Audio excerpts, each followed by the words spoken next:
ഒരുപക്ഷെ മലയാളി വേറിട്ട രീതിയിൽ വായിച്ച, മലയാളിയെ വേറിട്ട രീതിയിൽ വായിക്കാൻ പ്രേരിപ്പിച്ച രണ്ട് എഴുത്തുകാരാണ്.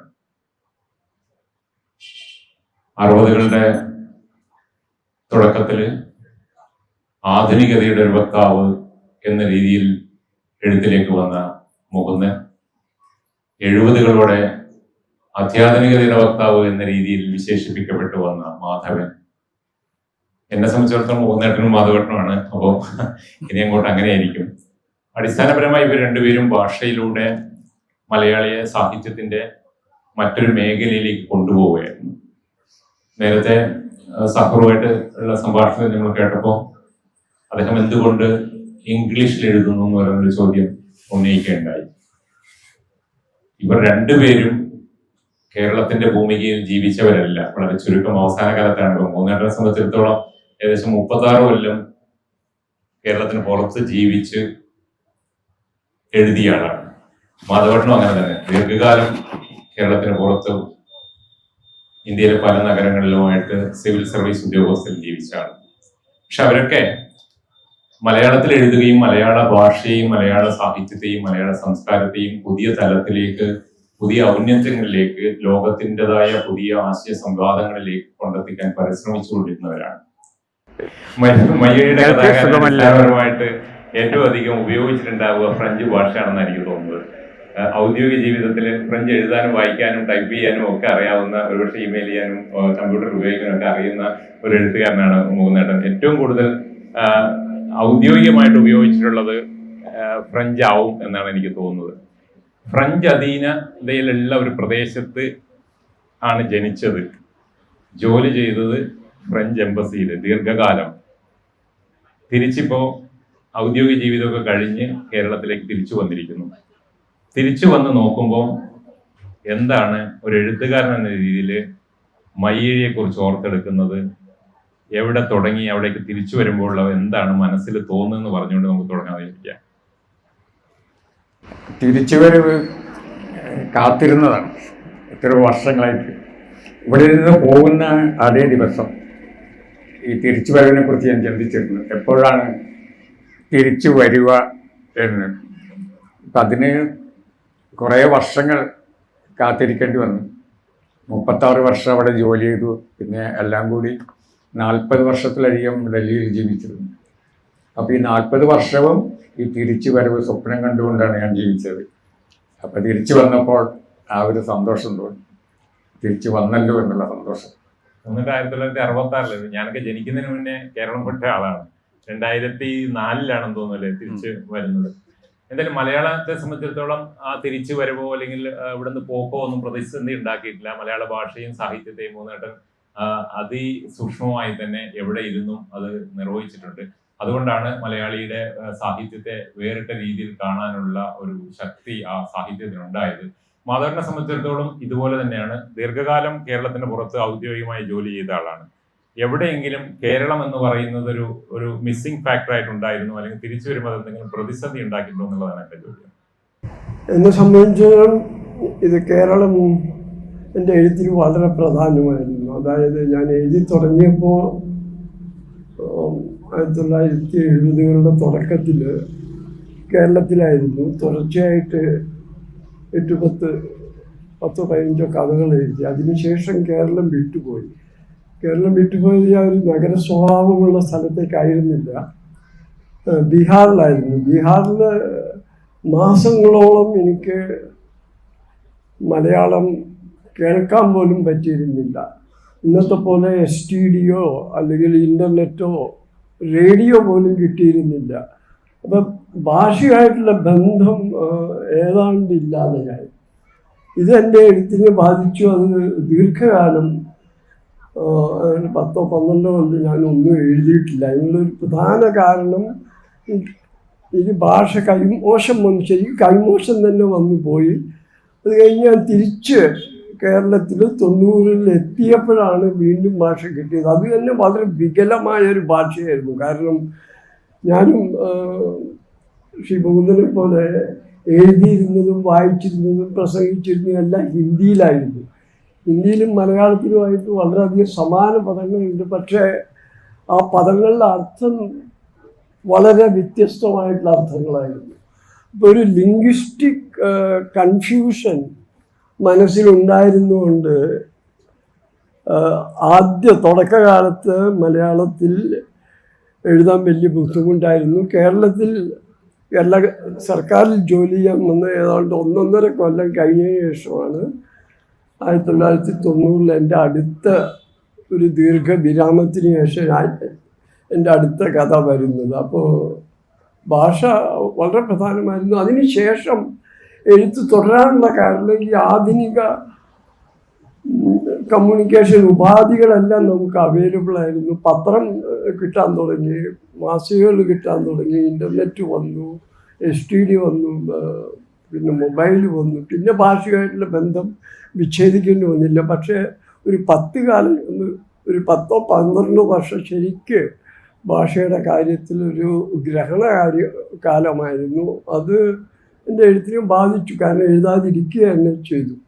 പക്ഷെ ആ ഒരു തിരിച്ചുവരവ് ഒരുപക്ഷെ ഭാഷയോടുള്ള അകലം ഭാഷയിൽ നിന്ന് അകന്നുപോയി എന്നുള്ളൊരു തോന്നല് തിരിച്ചു വന്നപ്പോൾ ആ പുതിയ ഭാഷയെ നിർമ്മിക്കുന്നതിൽ വലിയ പങ്ക് വഹിച്ചിട്ടുണ്ട്. ആ ഭാഷ കുറെ കൂടി ശക്തവും കുറെ കൂടി മലയാള സമൂഹത്തിലുള്ള മനോഹരമായിരുന്നു. ആദ്യത്തെ കഥകളിൽ നിന്ന് വളരെ വ്യത്യസ്തമായ ഭാഷ മാധവന്റെ കഥകളിലൊക്കെ പിന്നീട് വന്നിട്ടുണ്ട്. അപ്പൊ ആ ഒരു അകലം ഉണ്ടായത് ഭാഷയെ പുതുക്കി പണിയുന്നതിൽ വലിയ ശ്രദ്ധയുണ്ടാക്കി എന്ന് എനിക്ക് തോന്നുന്നു. എനിക്ക് സത്യം പറഞ്ഞാൽ അങ്ങനെ തോന്നിയില്ല. കാരണം സൂചിപ്പിച്ച പോലെ ഞാൻ മുമ്പ് എഴുതിയ പോലെ അല്ല എഴുതുന്നതെന്ന് തോന്നി. അതെനിക്ക് കോൺഫിഡൻസ് നൽകുകയല്ല ചെയ്തത്. കാരണം മുമ്പ് എഴുതിയ കഥകൾക്ക് ചുരുക്കം വായനക്കാരെ ഉണ്ടായിരുന്നു, എങ്കിലും വലിയ സ്വീകാര്യത ഉണ്ടായിരുന്നു. പിന്നീട് വന്നപ്പോൾ എൻ്റെ ശൈലിയാകെ മാറിപ്പോയി. അപ്പോൾ ഇത് സ്വീകാര്യമാകുമോ എന്നുള്ള ഒരു വലിയ പ്രശ്നമുണ്ടായിരുന്നു. അതുകൊണ്ട് ഞാൻ തിരിച്ചയക്കാനുള്ള ഒരു കവർ സഹിതമാണ് ഇഗ്ഗിറ്റ MDക്ക് അയച്ചു കൊടുത്തത്. കാരണം MD പോലും എന്നെ മറന്നു പോയിരിക്കുകയാണ്. അപ്പോൾ ഭാഷയുടെ ഒരു പുനർനിർമ്മിതി ഈ കാലഘട്ടത്തിൽ നടന്നു എന്നുള്ള സത്യമാണ്. എഴുത്തും കുറേയൊക്കെ മാറി. കാരണം അതിനു മുമ്പുള്ള എൻ്റെ കഥകളിൽ ഹ്യൂമർ വളരെ കുറവായിരുന്നു, ഇല്ല എന്ന് തന്നെ പറയായിരുന്നു. പിന്നീട് എഴുതിയപ്പോൾ സ്വാഭാവികമായിട്ട് ഈ പലപ്പോഴും നർമ്മമൊക്കെ കയറി വരാൻ തുടങ്ങി. അപ്പോൾ ഇത് വലിയ ഒരു മാറ്റമായിരുന്നു. ആ മാറ്റത്തെക്കുറിച്ച് ആദ്യം എനിക്ക് കോൺഫിഡൻസ് ഉണ്ടായിരുന്നില്ല. പിന്നീട് അതിന് അംഗീകാരം ലഭിച്ചപ്പോൾ ആ രീതിയിൽ പോയി എന്നുള്ളതാണ്. മൂന്നേട്ടം ഭാഷയായിട്ടുള്ള ബന്ധം എപ്പോഴും അത്ഭുതപ്പെടുന്ന ഒന്നാണ്. കാരണം ഇത്രയധികം കാലം മലയാള ഭാഷയായിട്ട് ഔദ്യോഗികമായ ബന്ധമൊന്നും ഇല്ലാതെ ഫ്രഞ്ച് ഭാഷയൊക്കെ കൈകാര്യം ചെയ്തിട്ടും മൂന്നേട്ടം തിരിച്ചു വന്നപ്പോൾ എഴുതിയ ഭാഷ എന്ന് പറയുന്നത് മയ്യഴിപ്പുഴയുടെ ഭാഷകളെക്കാൾ പ്രാദേശികവും വളരെ മലയാളി അന്തം വിട്ട് അവന്റെ ഭാഷയിലേക്ക് തിരിച്ചു വന്ന മൂന്നേട്ടനെ വിജൃംഭിതമായ എന്നൊക്കെ പറയുന്ന വാക്കുകൾ കേട്ട് നമ്മൾ ഈ അവസാനത്തെ നോവലുകളൊക്കെ വാങ്ങി ഞെട്ടിയിട്ടുണ്ട്. ഈ ഭാഷയിലേക്കുള്ള ഈ വരവ് എങ്ങനെയാണ് ഒരുപക്ഷെ ആദ്യകാല വായനയും അതൊക്കെ ആയിരിക്കുമല്ലോ ഭാഷയെ ചേർത്ത് നിർത്തിയിട്ടുണ്ടാവും. അപ്പൊ ഭാഷയായിട്ടുള്ള ഒരു ബന്ധം എങ്ങനെയാണ് ഉണ്ടായത്, ആദ്യകാല വായന, അതൊക്കെ ഒന്ന് പറയാമോ? ഇപ്പൊ ഞാൻ നാട്ടിൽ തിരിച്ചെത്തി അപ്പോൾ എൻ്റെ സംസാര ഭാഷ കേട്ടിട്ട് പലരും പറഞ്ഞത് പിന്നെ ഞങ്ങൾ മറന്നുപോയ വാക്കുകൾ നിങ്ങൾ ഉപയോഗിക്കുന്നു എന്നുള്ളതാണ്. ഇപ്പോൾ ഉദാഹരണത്തിന് ലാച്ചാർ എന്നുള്ളൊരു വാക്കുണ്ട്. ലാച്ചാർ എന്ന് പറഞ്ഞാൽ ബുദ്ധിമുട്ട്, ഇപ്പം അല്ലെങ്കിൽ ദാരിദ്ര്യം, അതൊക്കെയാണ് അതിൻ്റെ അർത്ഥം. ഇപ്പം കടലിൽ മീനില്ലെങ്കിൽ ആളുകൾ പറയും കടലിന് ലാച്ചാർ പിടിച്ചു എന്ന് പറയും കേട്ടോ. അങ്ങനെ അപ്പം ആ ലാച്ചാർ എന്നുള്ള വാക്ക് ഞാൻ ഉപയോഗിച്ചപ്പോൾ പലരും അത്ഭുതപ്പെട്ടു പോയി. കാരണം ഇത്രയും 40 വർഷം ഡൽഹിയിൽ ജീവിച്ച് ഞാൻ ഇതൊന്നും മറന്നിട്ടില്ലല്ലോ എന്നുള്ളത്. അതിനുള്ള കാരണം ഞാൻ ഈ മയ്യഴി ഭാഷയിൽ തന്നെയാണ് ഈ 40 വർഷവും ചിന്തിച്ചത് എന്നുള്ളതാണ്. ഉദാഹരണത്തിന് ദിവസം 3-4 ഭാഷകളിൽ സംസാരിച്ചിരുന്നു. അത് പലരും അത് വിശ്വസിക്കില്ല. വീട്ടിൽ ശരിയായിട്ടുള്ള പച്ച മലയാളമാണ്. ഭാര്യയോടും മക്കളോടൊക്കെ ഓൾ എന്നൊക്കെ പറഞ്ഞു. ശരിയായിട്ടുള്ള മയ്യഴി ഭാഷ അല്ലെങ്കിൽ തലശ്ശേരി ഭാഷ അതാണ്. പിന്നെ പുറത്തൊക്കെ ഇറങ്ങുമ്പോൾ ഞാൻ പിന്നെ പച്ചക്കറി മേടിക്കാനൊക്കെ പോകും, മീൻ മേടിക്കാൻ പോകും. അപ്പോഴൊക്കെ ഹിന്ദിയാണ് സംസാരിക്കുന്നത്. പിന്നീട് അവിടെയുള്ള മറ്റു എഴുത്തുകാരുണ്ടല്ലോ അവിടെയുള്ള, ഇപ്പം അപ്പം അവിടെയൊക്കെ പോകുമ്പോൾ അവരോട് ഇംഗ്ലീഷിൽ സംസാരിക്കും. പിന്നെ ഓഫീസിൽ ഫ്രഞ്ച് ഭാഷ സംസാരിക്കണം നിർബന്ധമാണ്. അവർ ഫ്രഞ്ച് മാത്രമേ പറയുള്ളൂ ഈ ഫ്രഞ്ചുകാർ. അപ്പം അത് ആദ്യമൊക്കെ എങ്ങനെയാണെന്ന് വെച്ചാൽ ഞാൻ ഓഫീസിൽ പോകുമ്പോൾ ഞാൻ ആദ്യം മലയാളത്തിൽ ചിന്തിച്ചിട്ട് അത് ഫ്രഞ്ചിൽ വിവർത്തനം ചെയ്യായിരുന്നു. അങ്ങനെയാണ് ഞാൻ സംസാരിക്കുന്നത്. ഇപ്പം സായിപ്പിനോട് ചോദിച്ചതിനോട് മറുപടി ഞാൻ ആദ്യം മലയാളത്തിൽ ചിന്തിച്ചിട്ട് അത് പിന്നെ ഫ്രഞ്ചിലേക്ക് വിവർത്തനം ചെയ്തിട്ടാണ് ഞാൻ സംസാരിക്കുന്നത്. അത് വലിയൊരു എഫേർട്ടാണത്, ബുദ്ധിമുട്ടാണത്. മാത്രമല്ല അത് എനിക്ക് പ്രായോഗികമായിട്ട് വലിയ ബുദ്ധിമുട്ടുണ്ടായിരുന്നു. കാരണം ഫ്രഞ്ചുകാർ വളരെ വേഗതയിൽ സംസാരിക്കുന്നവർ, സ്പീഡാണ് അവർക്ക്, നമ്മൾ സ്പീഡിലാണ് സംസാരിക്കുക. അപ്പം അതേ സ്പീഡിൽ നമ്മൾ മറുപടി പറയണം, അല്ലെങ്കിൽ ഒരു ടൈം ലാപ്പ് ഇത് വരുവാണ്. പക്ഷെ പിന്നീട് പിന്നെ എനിക്ക് നേരിട്ട് തന്നെ ഈ മലയാളത്തിൽ ചിന്തിക്കാതെ നേരിട്ട് തന്നെ ഫ്രഞ്ചിൽ ചിന്തിച്ച് ഫ്രഞ്ചിൽ പിന്നെ സംസാരിക്കാനുള്ള കഴിവുണ്ട്. അങ്ങനെ 4 ഭാഷ സംസാരിച്ചു. പക്ഷെ അപ്പോഴൊക്കെ ഞാൻ ജീവിച്ചിരുന്നത് ഈ മലയാളി ഭാഷയിലാണ്. എൻ്റെ സ്വപ്നങ്ങൾ ഇപ്പം ഞാൻ എപ്പോഴും നല്ലൊരു ഉദാഹരണം ഞാൻ പറയുന്നത് സ്വപ്നം എന്നുള്ളതാണ്. ഏത് ഭാഷയിലാണ് നിങ്ങൾക്ക് സ്വപ്നം കാണാൻ കഴിയുന്നത് ആ ഭാഷയിലാണ് നിങ്ങൾ എഴുതുക. ഇപ്പം 40 വർഷം ഞാൻ 36 വർഷം ഞാൻ ഫ്രഞ്ച് എംബസിയിൽ ഇരുന്ന് ഫ്രഞ്ച് ഭാഷ സംസാരിച്ചിട്ടും എനിക്ക് ഫ്രഞ്ചിൽ സ്വപ്നം കാണാൻ കഴിഞ്ഞിട്ടില്ല. ഞാൻ സ്വപ്നം കാണുന്നത് മയ്യഴി ഭാഷയിലാണ്. അതുകൊണ്ടാണ് ഈ ഭാഷ നിലനിന്നത്. പിന്നെ ആദ്യകാലത്ത് പിന്നെ ഡൽഹിയിൽ വായിക്കാൻ പത്രം പോലും ഉണ്ടായിരുന്നില്ല, ഒരു മലയാളം പത്രം ഉണ്ടായിരുന്നില്ല.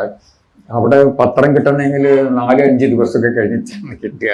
പിന്നെയാണ് അവിടെ സെൻട്രൽ ന്യൂസ് ഏജൻസി എന്ന് പറഞ്ഞാൽ അവിടെ നമ്മൾ പോയിട്ട് പിന്നെ പൈസ അടച്ച് 1 മാസത്തെ പൈസ നേരത്തെ അടച്ചു കഴിഞ്ഞാൽ പിന്നെ അവിടെ അതും 1 ദിവസം കഴിഞ്ഞിട്ട് നമുക്ക് കിട്ടും. ഇപ്പം മലയാളം പറയുന്നവരും വളരെ കുറവായിരുന്നു അവിടെ. ഒരു ദിവസം എനിക്ക് ഓർമ്മയുണ്ട്, ഞാനിങ്ങനെ ബസ്സിൽ പോകുമ്പോൾ എൻ്റെ മുമ്പിലിരിക്കുന്ന 2 പേര്, അവർ 2 പേരും അവിടെ ഈ സഫ്ദർജംഗ് ഹോസ്പിറ്റൽ നഴ്സുമാരാണ്. അവർ മലയാളം പറഞ്ഞു കേട്ടപ്പോൾ എനിക്ക് തോന്നിയ സന്തോഷം. ഞാൻ വെറുതെ ഇങ്ങനെ അവർ പറയുന്നത് കേട്ടിരുന്നു, അവർ 2 പേരിങ്ങനെ മലയാളം പറഞ്ഞു. പക്ഷെ പിന്നീട് അവിടെ മലയാളികളുടെ വലിയൊരു ആൾക്കൂട്ടം തന്നെ ഉണ്ടായി. ഇപ്പം നമ്മൾ എല്ലായിടത്തും മലയാളം, ലക്ഷക്കണക്കിന് മലയാളികളുണ്ട് അവിടെ. അപ്പം അങ്ങനെ ഈ ഭാഷ എന്നുള്ളത് എൻ്റെ അഭിപ്രായത്തിൽ നമ്മൾ ഏത് ഭാഷയിലാണ് നമ്മൾ സ്വപ്നം കാണുന്നത് അതാണ് നമ്മുടെ ഭാഷ. പ്രസംഗിക്കാൻ നമുക്ക് പല ഭാഷകൾ ഉപയോഗിക്കാം, പക്ഷെ സ്വപ്നം കാണാൻ നമുക്ക് ഒരു ഭാഷ മാത്രമേ സാധിക്കുള്ളൂ. ആ ഭാഷയിലാണ് ഞാൻ എഴുതുന്നത്. അതുകൊണ്ടാണ് എനിക്ക് മറ്റു ഭാഷകൾ എഴുതാൻ കഴിയാതെ പോയത്. അപ്പോൾ എനിക്ക് വേണമെങ്കിൽ ലേഖനങ്ങൾ എഴുതാൻ പറ്റും, ഫ്രഞ്ച് ഭാഷയിലേക്ക് ലേഖനം എഴുതാം, അല്ലെങ്കിൽ ചില കഥകൾ ഞാൻ ഫ്രഞ്ച് ഭാഷയിലേക്ക് വിവർത്തനം ചെയ്യുന്നുണ്ട്. പക്ഷേ ഒറിജിനലി ഫ്രഞ്ച് ഭാഷയിൽ എനിക്ക് എഴുതാൻ കഴിയില്ല, കാരണം ഞാൻ ഫ്രഞ്ച് ഭാഷയിൽ സ്വപ്നം കാണുന്നില്ലാത്തതാണ്. എൻ്റെ അത് ശരിയാണ്. പക്ഷെ എൻ്റെ ചോദ്യം ഇപ്പൊ മലയാള ഭാഷയിൽ സ്വപ്നം കാണുന്നു, മലയാള ഭാഷയിൽ എഴുതാൻ കഴിയും എന്നുള്ള രീതിയിൽ ആ ഭാഷയെ ശക്തിപ്പെടുത്തിയ വായനയെ കുറിച്ചാണ് എനിക്ക് അറിയേണ്ടത്. ആദ്യകാലത്ത് വായിച്ചിട്ടുണ്ടാവുമല്ലോ, മലയാള സാഹിത്യമൊക്കെ വായിച്ചിട്ട് എഴുത്തുകാരനാവാൻ കഴിയുമില്ലെങ്കിൽ എനിക്ക് എഴുതാൻ കഴിയുമെന്ന് നമുക്ക് ഒരു തൃപ്തി തോന്നിയ ഒരു വായന ഉണ്ടാവില്ല. അതിനെ കുറിച്ച് പറയാമോ? ആദ്യകാലത്ത് പിന്നെ ഒരുപാട് വായിച്ചിരുന്നു. പക്ഷെ അന്ന് ഞാൻ മാത്രമല്ല എല്ലാവരും വായിച്ചിരുന്നു കേട്ടോ. നമുക്ക് മറ്റൊന്നും ചെയ്യാനില്ല. നമ്മൾ സാധാരണ പറഞ്ഞു കേൾക്കുന്നതാണ് സമയം പോകുന്നില്ല എന്ന്. എപ്പോഴും ഞങ്ങൾ തമ്മിൽ പറയുമായിരുന്നു സമയം പോകുന്നില്ല. ഇന്ന് ആരെങ്കിലും അങ്ങനെ പറയുന്നുണ്ടോ സമയം പോകുന്നില്ല? അല്ലേ, സമയം പോരാതെ വരുന്നു. അപ്പൊ അതുകൊണ്ട് വായനയായിരുന്നു. ഞാൻ പിന്നെ ഒരുപാട് ചെറുപ്പകാലം മുതൽ ഒരുപാട് വായിച്ചിരുന്നു. അത് ആ കാലത്ത് ഞങ്ങളുടെ വീട്ടിൽ വൈദ്യുതി ഉണ്ടായിരുന്നില്ല, കറണ്ട് ഉണ്ടായിരുന്നില്ല. പിന്നെ ചെറിയൊരു മണ്ണെണ്ണ വിളക്കിന്റെ വെളിച്ചത്തിലാണ് വായിച്ച രാത്രിയൊക്കെ. അപ്പം അതുപോലെ മാത്രമല്ല ഈ മണ്ണെണ്ണയ്ക്ക് ക്ഷാമമാണ്, മണ്ണെണ്ണയ്ക്ക് റേഷനാണ്. ഇപ്പൊ വൈദ്യുതിയില്ല, മണ്ണെണ്ണയില്ല, പിന്നെ എവിടുന്ന് വെളിച്ചം കിട്ടുക വായിക്കാൻ. എന്നിട്ടാണ് ചെറിയൊരു ഞങ്ങൾ മുട്ടവിളക്ക് എന്ന് പറയും, മുട്ടവിളക്ക് ചെറിയൊരു വിളക്കാണ്. അതിൽ വെളിച്ചത്തേക്കാൾ കൂടുതൽ പുകയാണ് വരിക. ചെറിയൊരു വിളക്കുണ്ട്, അത് ഒരു കോണിക്കൽ ആകൃതി. അപ്പൊ അതിൽ വെളിച്ചത്തേക്കാൾ കൂടുതൽ പുക വരും.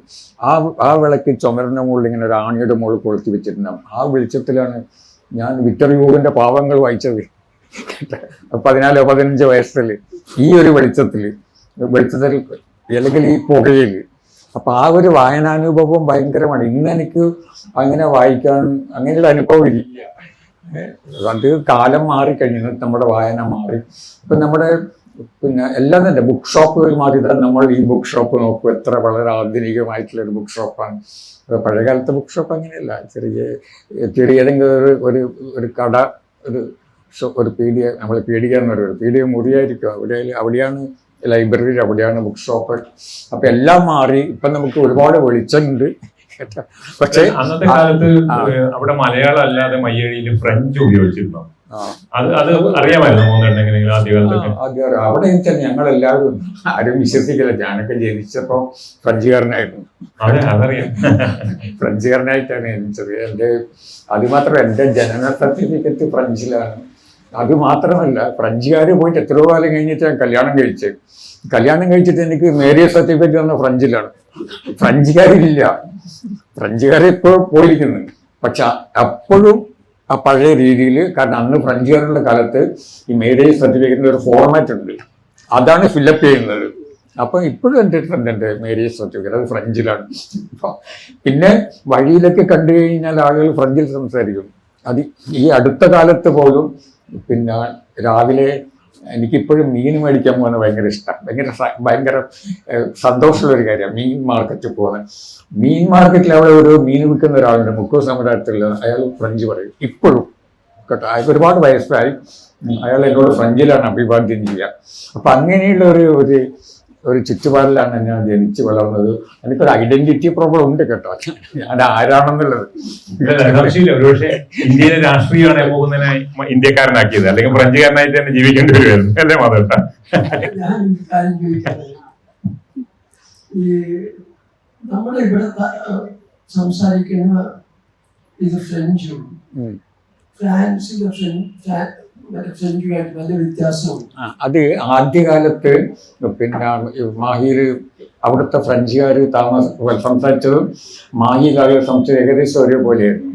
പിന്നീട് എന്താ സംഭവിച്ചാൽ അവിടുത്തെ ഫ്രഞ്ച് മാറി, പക്ഷെ മാഹിയിലെ ഫ്രഞ്ച് മാറിയില്ല. കാരണം ഫ്രഞ്ചുകാർക്ക് പോയി. അപ്പം മാഹിയിലുള്ള ആളുകൾ പഴയ ഫ്രഞ്ചാണ് സംസാരിക്കുന്നത്. വളരെ പക്ഷെ ശരിയായ ഫ്രഞ്ച് ഒരുപാട് വളരെ വലിയ മാറ്റങ്ങളുണ്ട് ഭാഷയിൽ.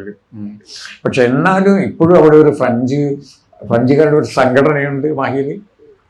കുറേ ഫ്രഞ്ചുകാരുണ്ട്. മലയാളികൾ, ഇവർക്ക് മലയാളികളാണ്. ഫ്രഞ്ചുകാരുടെ സംഘടന എന്ന് പറഞ്ഞു കഴിഞ്ഞാൽ മലയാളികൾ പൗരന്മാരായിട്ടില്ല, ഫ്രഞ്ച് പൗരന്മാരായിട്ടില്ല മലയാളികളുടെ ഒരു സംഘടനയുണ്ട്. അവർ കുറേ പേര് അവിടെ ഉണ്ട് ഇപ്പം. അവിടെ ഇപ്പോഴും കുറച്ച് ഫ്രാൻസിന്റെ കുറച്ച് ഭാഗങ്ങൾ, ശകലങ്ങൾ അവിടെ ഇങ്ങനെ ചെറിയ കിടപ്പുണ്ട് മയ്യഴിയിൽ. മാധവേട്ടന്റെ ബാല്യത്തിലെ വായന സ്വാഭാവികമായിട്ടും മാധവേട്ടനെ സൃഷ്ടിച്ചിട്ടുണ്ടെന്ന് പറഞ്ഞിട്ടുണ്ടെന്ന് എനിക്ക് തോന്നുന്നു. എങ്ങനെയാണ് അത് രൂപപ്പെട്ടത്? ഒരു എഴുത്തുകാരൻ എന്നുള്ള രീതിയിലൊക്കെ അതിനെങ്ങനെയാ സ്വാധീനിച്ചത് എന്നൊക്കെ പറഞ്ഞു കഴിഞ്ഞാല്, മാധവേട്ടൻ കൊച്ചിക്കാരനാണ്.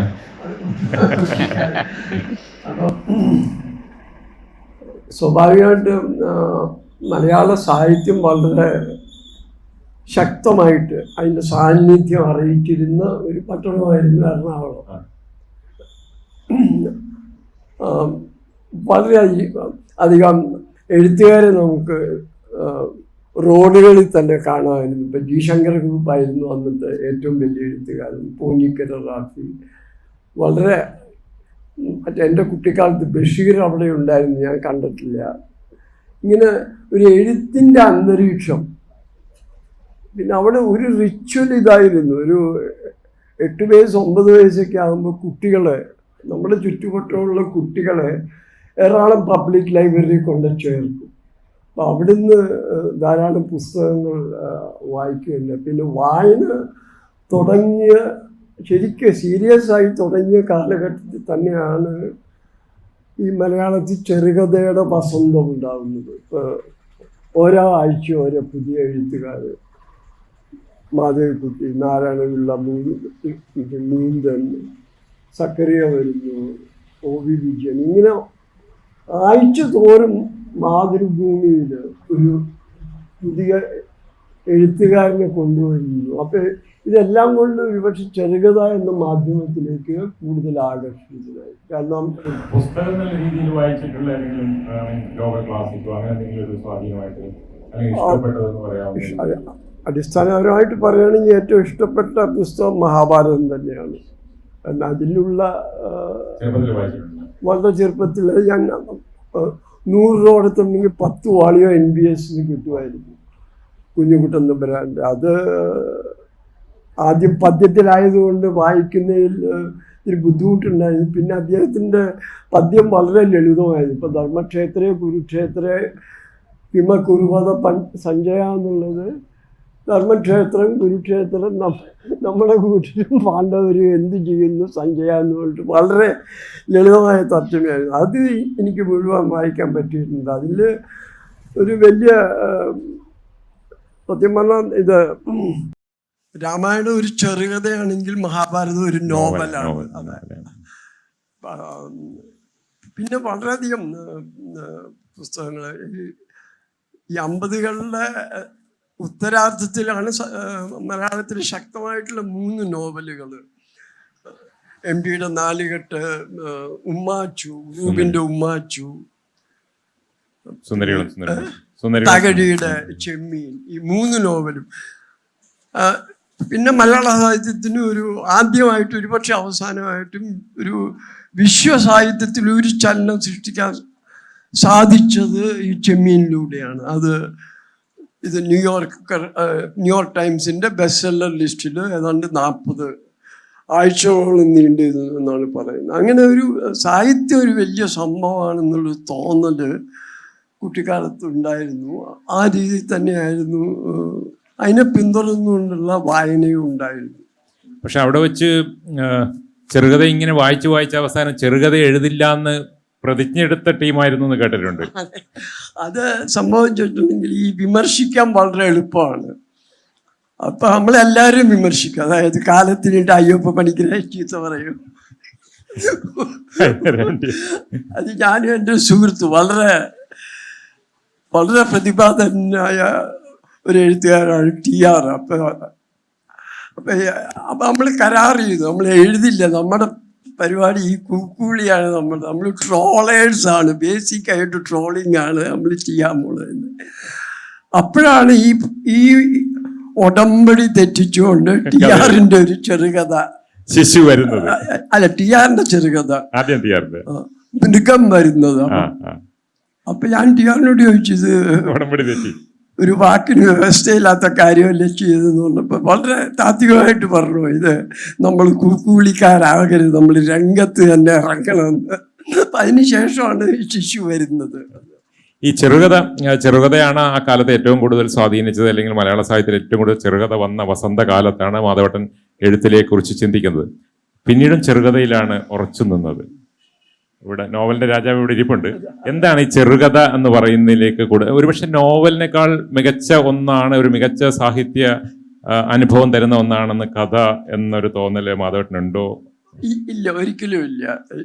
സ്വാഭാവികമായിട്ട് എന്ത് വരുന്നു, ഇപ്പം എൻ്റെ നോവൽ എന്ന് പറഞ്ഞാൽ ലന്തമ്പത്തേരിയിലെ ലുത്തിനികൾ, അല്ലെങ്കിൽ അടുത്ത ഇടയിറങ്ങിയ ഒരു ദീർഘമായ 10-60 പേജുള്ള ഭീമ, ഇതെല്ലാം തുടങ്ങുന്നത് ചെറുകഥയായിട്ടാണ്. പക്ഷെ അത് എന്താണ് എഴുതി പോകുന്നതെന്ന് വെച്ചാൽ അതങ്ങനെ എഴുതി പോവുകയാണ്. കാരണം ഈ ലന്തമ്പത്തേരിയിലെ ലുത്തിനികൾ തുടങ്ങിയപ്പോൾ അതിൽ എനിക്കറിയാവുന്ന കൊച്ചിയിലെ കാര്യങ്ങൾ, എനിക്ക് കുറേയൊക്കെ അറിയാവുന്ന കൊച്ചിയിലെ ഭാഷയും ഒക്കെ അറിയാതെ തന്നെ അതിൽ വന്നു കയറിയ, പിന്നെ അത് ആ ഒരു അന്വേഷണം വികസിപ്പിച്ചുകൊണ്ട് മുന്നോട്ട് പോവുകയാണ് ചെയ്തത്. ഇത്തരത്തിലൊരു മുൻകൂട്ടിയുള്ള തെരഞ്ഞെടുപ്പ് പലപ്പോഴും നടക്കുന്നില്ല എന്നാണ് എനിക്ക് തോന്നുന്നത്. ഒരുപക്ഷെ കവിതയും ഗദ്യവുമായിട്ട് നടക്കുന്നുണ്ടാവുമായിരിക്കും, പക്ഷേ ഗദ്യത്തിൻ്റെ പല ശാഖകളും, ചെറുകഥയായാലും നാടകമായാലും നോവലായാലും, ആ തീം എങ്ങനെ നമ്മളെ എങ്ങോട്ട് നയിക്കുന്നു അതിലേക്ക് പോവുകയാണ് ഞാൻ സാധാരണ ചെയ്തിട്ടുള്ളത്. പക്ഷെ മലയാള സാഹിത്യം നമ്മൾ നോക്കിക്കഴിഞ്ഞാൽ അറിയാം, അറിയപ്പെടുന്ന എല്ലാ എഴുത്തുകാരും ആദ്യത്തെ 1-2 കഥകൾക്ക് ശേഷം പിന്നീട് നോവൽ എഴുത്തിലേക്ക് വന്നിട്ടുണ്ട്. പക്ഷെ അങ്ങനെ വരാത്ത അപൂർവം പേരേ ഉള്ളൂ. അതിൽ ആധുനികരിൽ മാധവേട്ടൻ മാത്രമേ ഉള്ളൂ. പക്ഷെ T. പത്മനാഭനാണ് മുമ്പേ ഉള്ള തലമുറയിൽ. അങ്ങനെ ഒരു തീരുമാനമായിട്ട് വന്നതാണോ, അല്ലാതെ സ്വാഭാവികമായിട്ട് നോവൽ എഴുതില്ല എന്നൊന്നും ഒരിക്കലും തീരുമാനിച്ചിട്ടില്ല. സ്വാഭാവികമായിട്ട് ചെറുകഥയാണ് വന്നിരുന്നത്. ചിലപ്പോൾ സ്വാഭാവികമായിട്ട് ഞാൻ പറഞ്ഞത് ഒരേ ഒരു നോവൽ എഴുതിയത് അത് വളരെ കാലം കഴിഞ്ഞില്ലേ അത് വരുന്നത്. ഒരു എഴുത്തുകാരൻ വലിയ അടയാളപ്പെടുത്തലുകൾക്ക് ശേഷം, അംഗീകാരങ്ങൾക്ക് ശേഷമാണ് ആ നോവൽ വരുന്നത്. ആദ്യകാലത്ത് ഒരിക്കൽ പോലും നോവലിനോട് ശ്രമമേ നടത്തിയിട്ടില്ല. ശ്രമമേ നടത്തിയിട്ടുണ്ടായിരുന്നില്ല, തോന്നിയിരുന്നില്ല. കാരണം പിന്നെ ഇത് കുറച്ച് സമയത്തിൻ്റെ കൂടി പ്രശ്നമുണ്ട്. ഈ നോവൽ എന്ന് പറഞ്ഞാൽ ദീർഘമായിട്ടുള്ള ഒരു തപസ്സിരിപ്പാണ്. അത് വളരെയധികം പ്രയത്നിക്കണം. ഇപ്പം എൻ്റെ നോവലിൽ തന്നെ കൊണ്ടുവരാൻ ശ്രമിച്ചത് 50കളിലെ കൊച്ചിയിലെ ഭാഷയാണ്. അപ്പൊ ഈ കൊച്ചിയിലെ ഭാഷ എന്ന് പറഞ്ഞാൽ എനിക്കറിയായിരുന്നു 50കളിലെ, പക്ഷെ അത് സംസാരിക്കാൻ അതിനോട് ഒരു തരത്തിലുള്ള അപകർഷതാ ബോധം പുലർത്തിയുന്ന ഒരു ജനതയായിരുന്നു. അത് പിന്നീട് അതൊരു കൾട്ട് ഭാഷയായി. ഈ കമ്മട്ടിപ്പാടം തുടങ്ങി മലയാള സിനിമയിലെ സിനിമയിൽ കൂടി വന്നപ്പോൾ അത് വല്ലാത്ത കൾട്ടായി.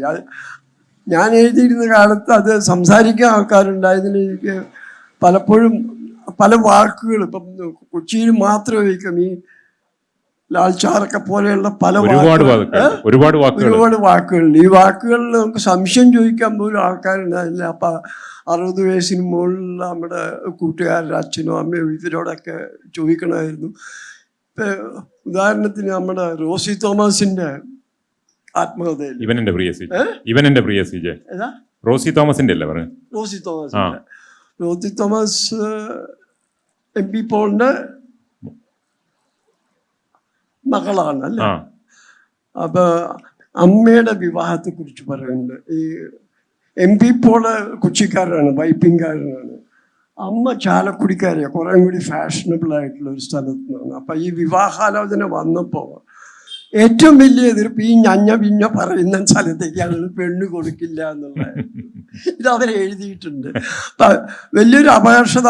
അത് കാരണം ഈ ഭാഷ തന്നെ നമുക്ക് പലപ്പോഴും കണ്ടെത്താൻ ഇതുകൊണ്ട് ഒരു 5-6 മാസം എനിക്ക് ഫോട്ടോ വെച്ചൊരു വീടെടുത്ത് താമസിച്ച് തന്നെ ഇത് പിന്തുടരേണ്ടി വന്നു. കാരണം അതിലൊരു പെർഫെക്ഷൻ എനിക്ക് ആവശ്യമായിരുന്നു. ഞാൻ കുട്ടിക്കാലത്ത് ഏറ്റവും കൂടുതൽ കേട്ടിട്ടുള്ള, കാരണം കൊച്ചി എന്ന് പറഞ്ഞെങ്കിൽ ഒരു 60% ലത്തീൻ ക്രിസ്ത്യാനികളുള്ള സ്ഥലമാണ്. അപ്പം അതിൻ്റെ ആ ഭാഷയിൽ നിന്ന് നമുക്ക് കൊച്ചിയിൽ ജീവിക്കുമ്പോൾ അതിന് രക്ഷപ്പെടാൻ പ്രയാസമാണ്. അത് പിന്തുടർന്ന് പോയപ്പോൾ 2000കളിൽ അതിലേക്ക് തിരിച്ചു പോയപ്പോൾ അതിൻ്റെ സ്രോതസ്സുകൾ കണ്ടെത്താൻ ശരിക്കും ബുദ്ധിമുട്ടേണ്ടി വരും. ഇത് നോവലിൻ്റെ ഒരു ഈ ഭാഷ പക്ഷേ മാധവന്റെ മനസ്സിലുണ്ടായിരുന്നു അല്ലേ? ഈ പഴയ കൊച്ചി എനിക്കറിയാവുന്ന ഭാഷയായിരുന്നു, പക്ഷെ അതിനൊരു വാലിഡേഷൻ കിട്ടില്ലായിരുന്നു. അതാരും സംസാരിക്കുന്ന നിർത്തിക്കളഞ്ഞ ആൾക്കാർ. അപ്പൊ അതിന് ഏറ്റവും നല്ല ഉദാഹരണം യേശുദാസാണ്. യേശുദാസ് കുട്ടിക്കാലത്ത് സംസാരിച്ചിരുന്ന പോലെ അല്ല ഇപ്പൊ സംസാരിക്കുന്നത്. അല്ലെങ്കിൽ ഇടക്കാലം പ്രസിദ്ധനായതിനു ശേഷം ഈ വളരെ സംസ്കൃതമൊക്കെ ആയിട്ടാണ് സംസാരിക്കുന്നത്. അപ്പൊ ഈ ഒരു ഭാഷയുടെ അപകർഷതാബോധം കാരണം ആ ഭാഷ ഇല്ലാതെയായി. പിന്നെ സിനിമാക്കാരിലൂടെ അതിനെ തിരിച്ചു പിടിച്ചു എന്നുള്ളതാണ് അതിൻ്റെ ഒരു സത്യം. ശരി, മൂന്നേട്ടൻ കഥകൾ എഴുതിയിട്ടുണ്ട്, ധാരാളം കഥകൾ എഴുതിയിട്ടുണ്ട്. പക്ഷെ ഒരു നോവലിസ്റ്റ് എന്നുള്ള രീതിയിലാണ് മലയാള സാഹിത്യത്തിൽ അടിസ്ഥാനപരമായിട്ട് നമ്മൾ അടയാളപ്പെടുത്തുന്നത്. ഈ നോവൽ എഴുതുക എന്ന് പറയുന്നതും കഥ എഴുതുക എന്ന് പറയുന്നതിലൊരു തെരഞ്ഞെടുപ്പ് ഉണ്ടായിരുന്നു. അതെങ്ങനെയാണ് സംഭവിച്ചത് എന്നുള്ളതെന്ന് പറഞ്ഞു കഴിഞ്ഞാൽ, ആദ്യം എഴുത്തിൻ്റെ തുടക്കത്തിൽ എനിക്ക് എന്തെങ്കിലും എഴുതണമെന്നേ ഉള്ളൂ.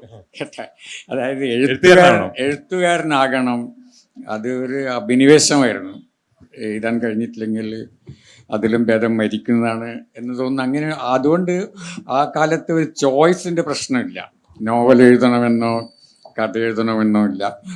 പിന്നെ നോവലും കഥയും തമ്മിൽ ഒരു എഴുത്തിൻ്റെ കാര്യത്തിൽ വലിയൊരു വ്യത്യാസമുണ്ട്. അതിപ്പം ഞാനിപ്പോൾ ഒരു കഥ എഴുതുമ്പോൾ എനിക്കറിയാം ഇത് കുറച്ച് കഴിഞ്ഞാൽ നിർത്തണമെന്നുള്ളത്.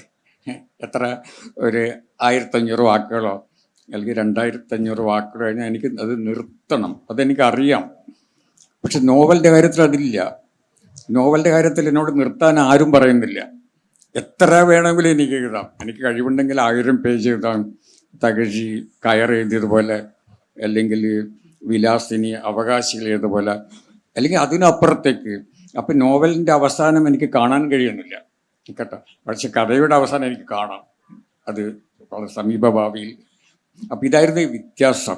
പിന്നെ എനിക്ക് തൃപ്തി നൽകിയിരുന്നത് നോവലാണ്. അത് എന്തുകൊണ്ടാണെന്ന് വെച്ചാൽ അതൊരു വലിയൊരു ലോകമാണ്. നമുക്ക് ഒരുപാട് കാര്യങ്ങൾ പറയാം. മറ്റേത് ഇങ്ങനെ കാച്ചിക്കുറുക്കി എഴുതേണ്ട ഒന്നാണല്ലോ. കവിത എഴുതുന്നത് പോലെയാണ് കഥ എഴുതുന്നത്. നമ്മൾ വളരെയധികം അത് വളരെ ബുദ്ധിമുട്ടാണ്. നോവലിൻ്റെ കാര്യത്തിൽ ഇപ്പം നമുക്ക് കുറേ എഴുതാം, എഴുതി എത്ര വേണമെങ്കിലും എഴുതാം. പിന്നീട് നമ്മൾ എഡിറ്റ് ചെയ്താൽ മതി. എഡിറ്റിംഗ് എന്നുള്ളത് വേറൊരു വിഷയമാണ്, അത് വേറൊരു വിഷയമാണ്. പക്ഷെ എനിക്ക് സംതൃപ്തി നൽകുന്നത് നോവൽ എഴുതുമ്പോഴാണ്. പക്ഷെ ഞാൻ എഴുതി തുടങ്ങിയത് കഥയാണ്. അതുകൊണ്ട് കഥയോട് പ്രത്യേക ഒരു പ്രണയമുണ്ട് കഥയോട്. ഞാൻ കുറേ കഥകൾ എഴുതിയ ശേഷമാണ് നോവൽ എഴുതുന്നത്.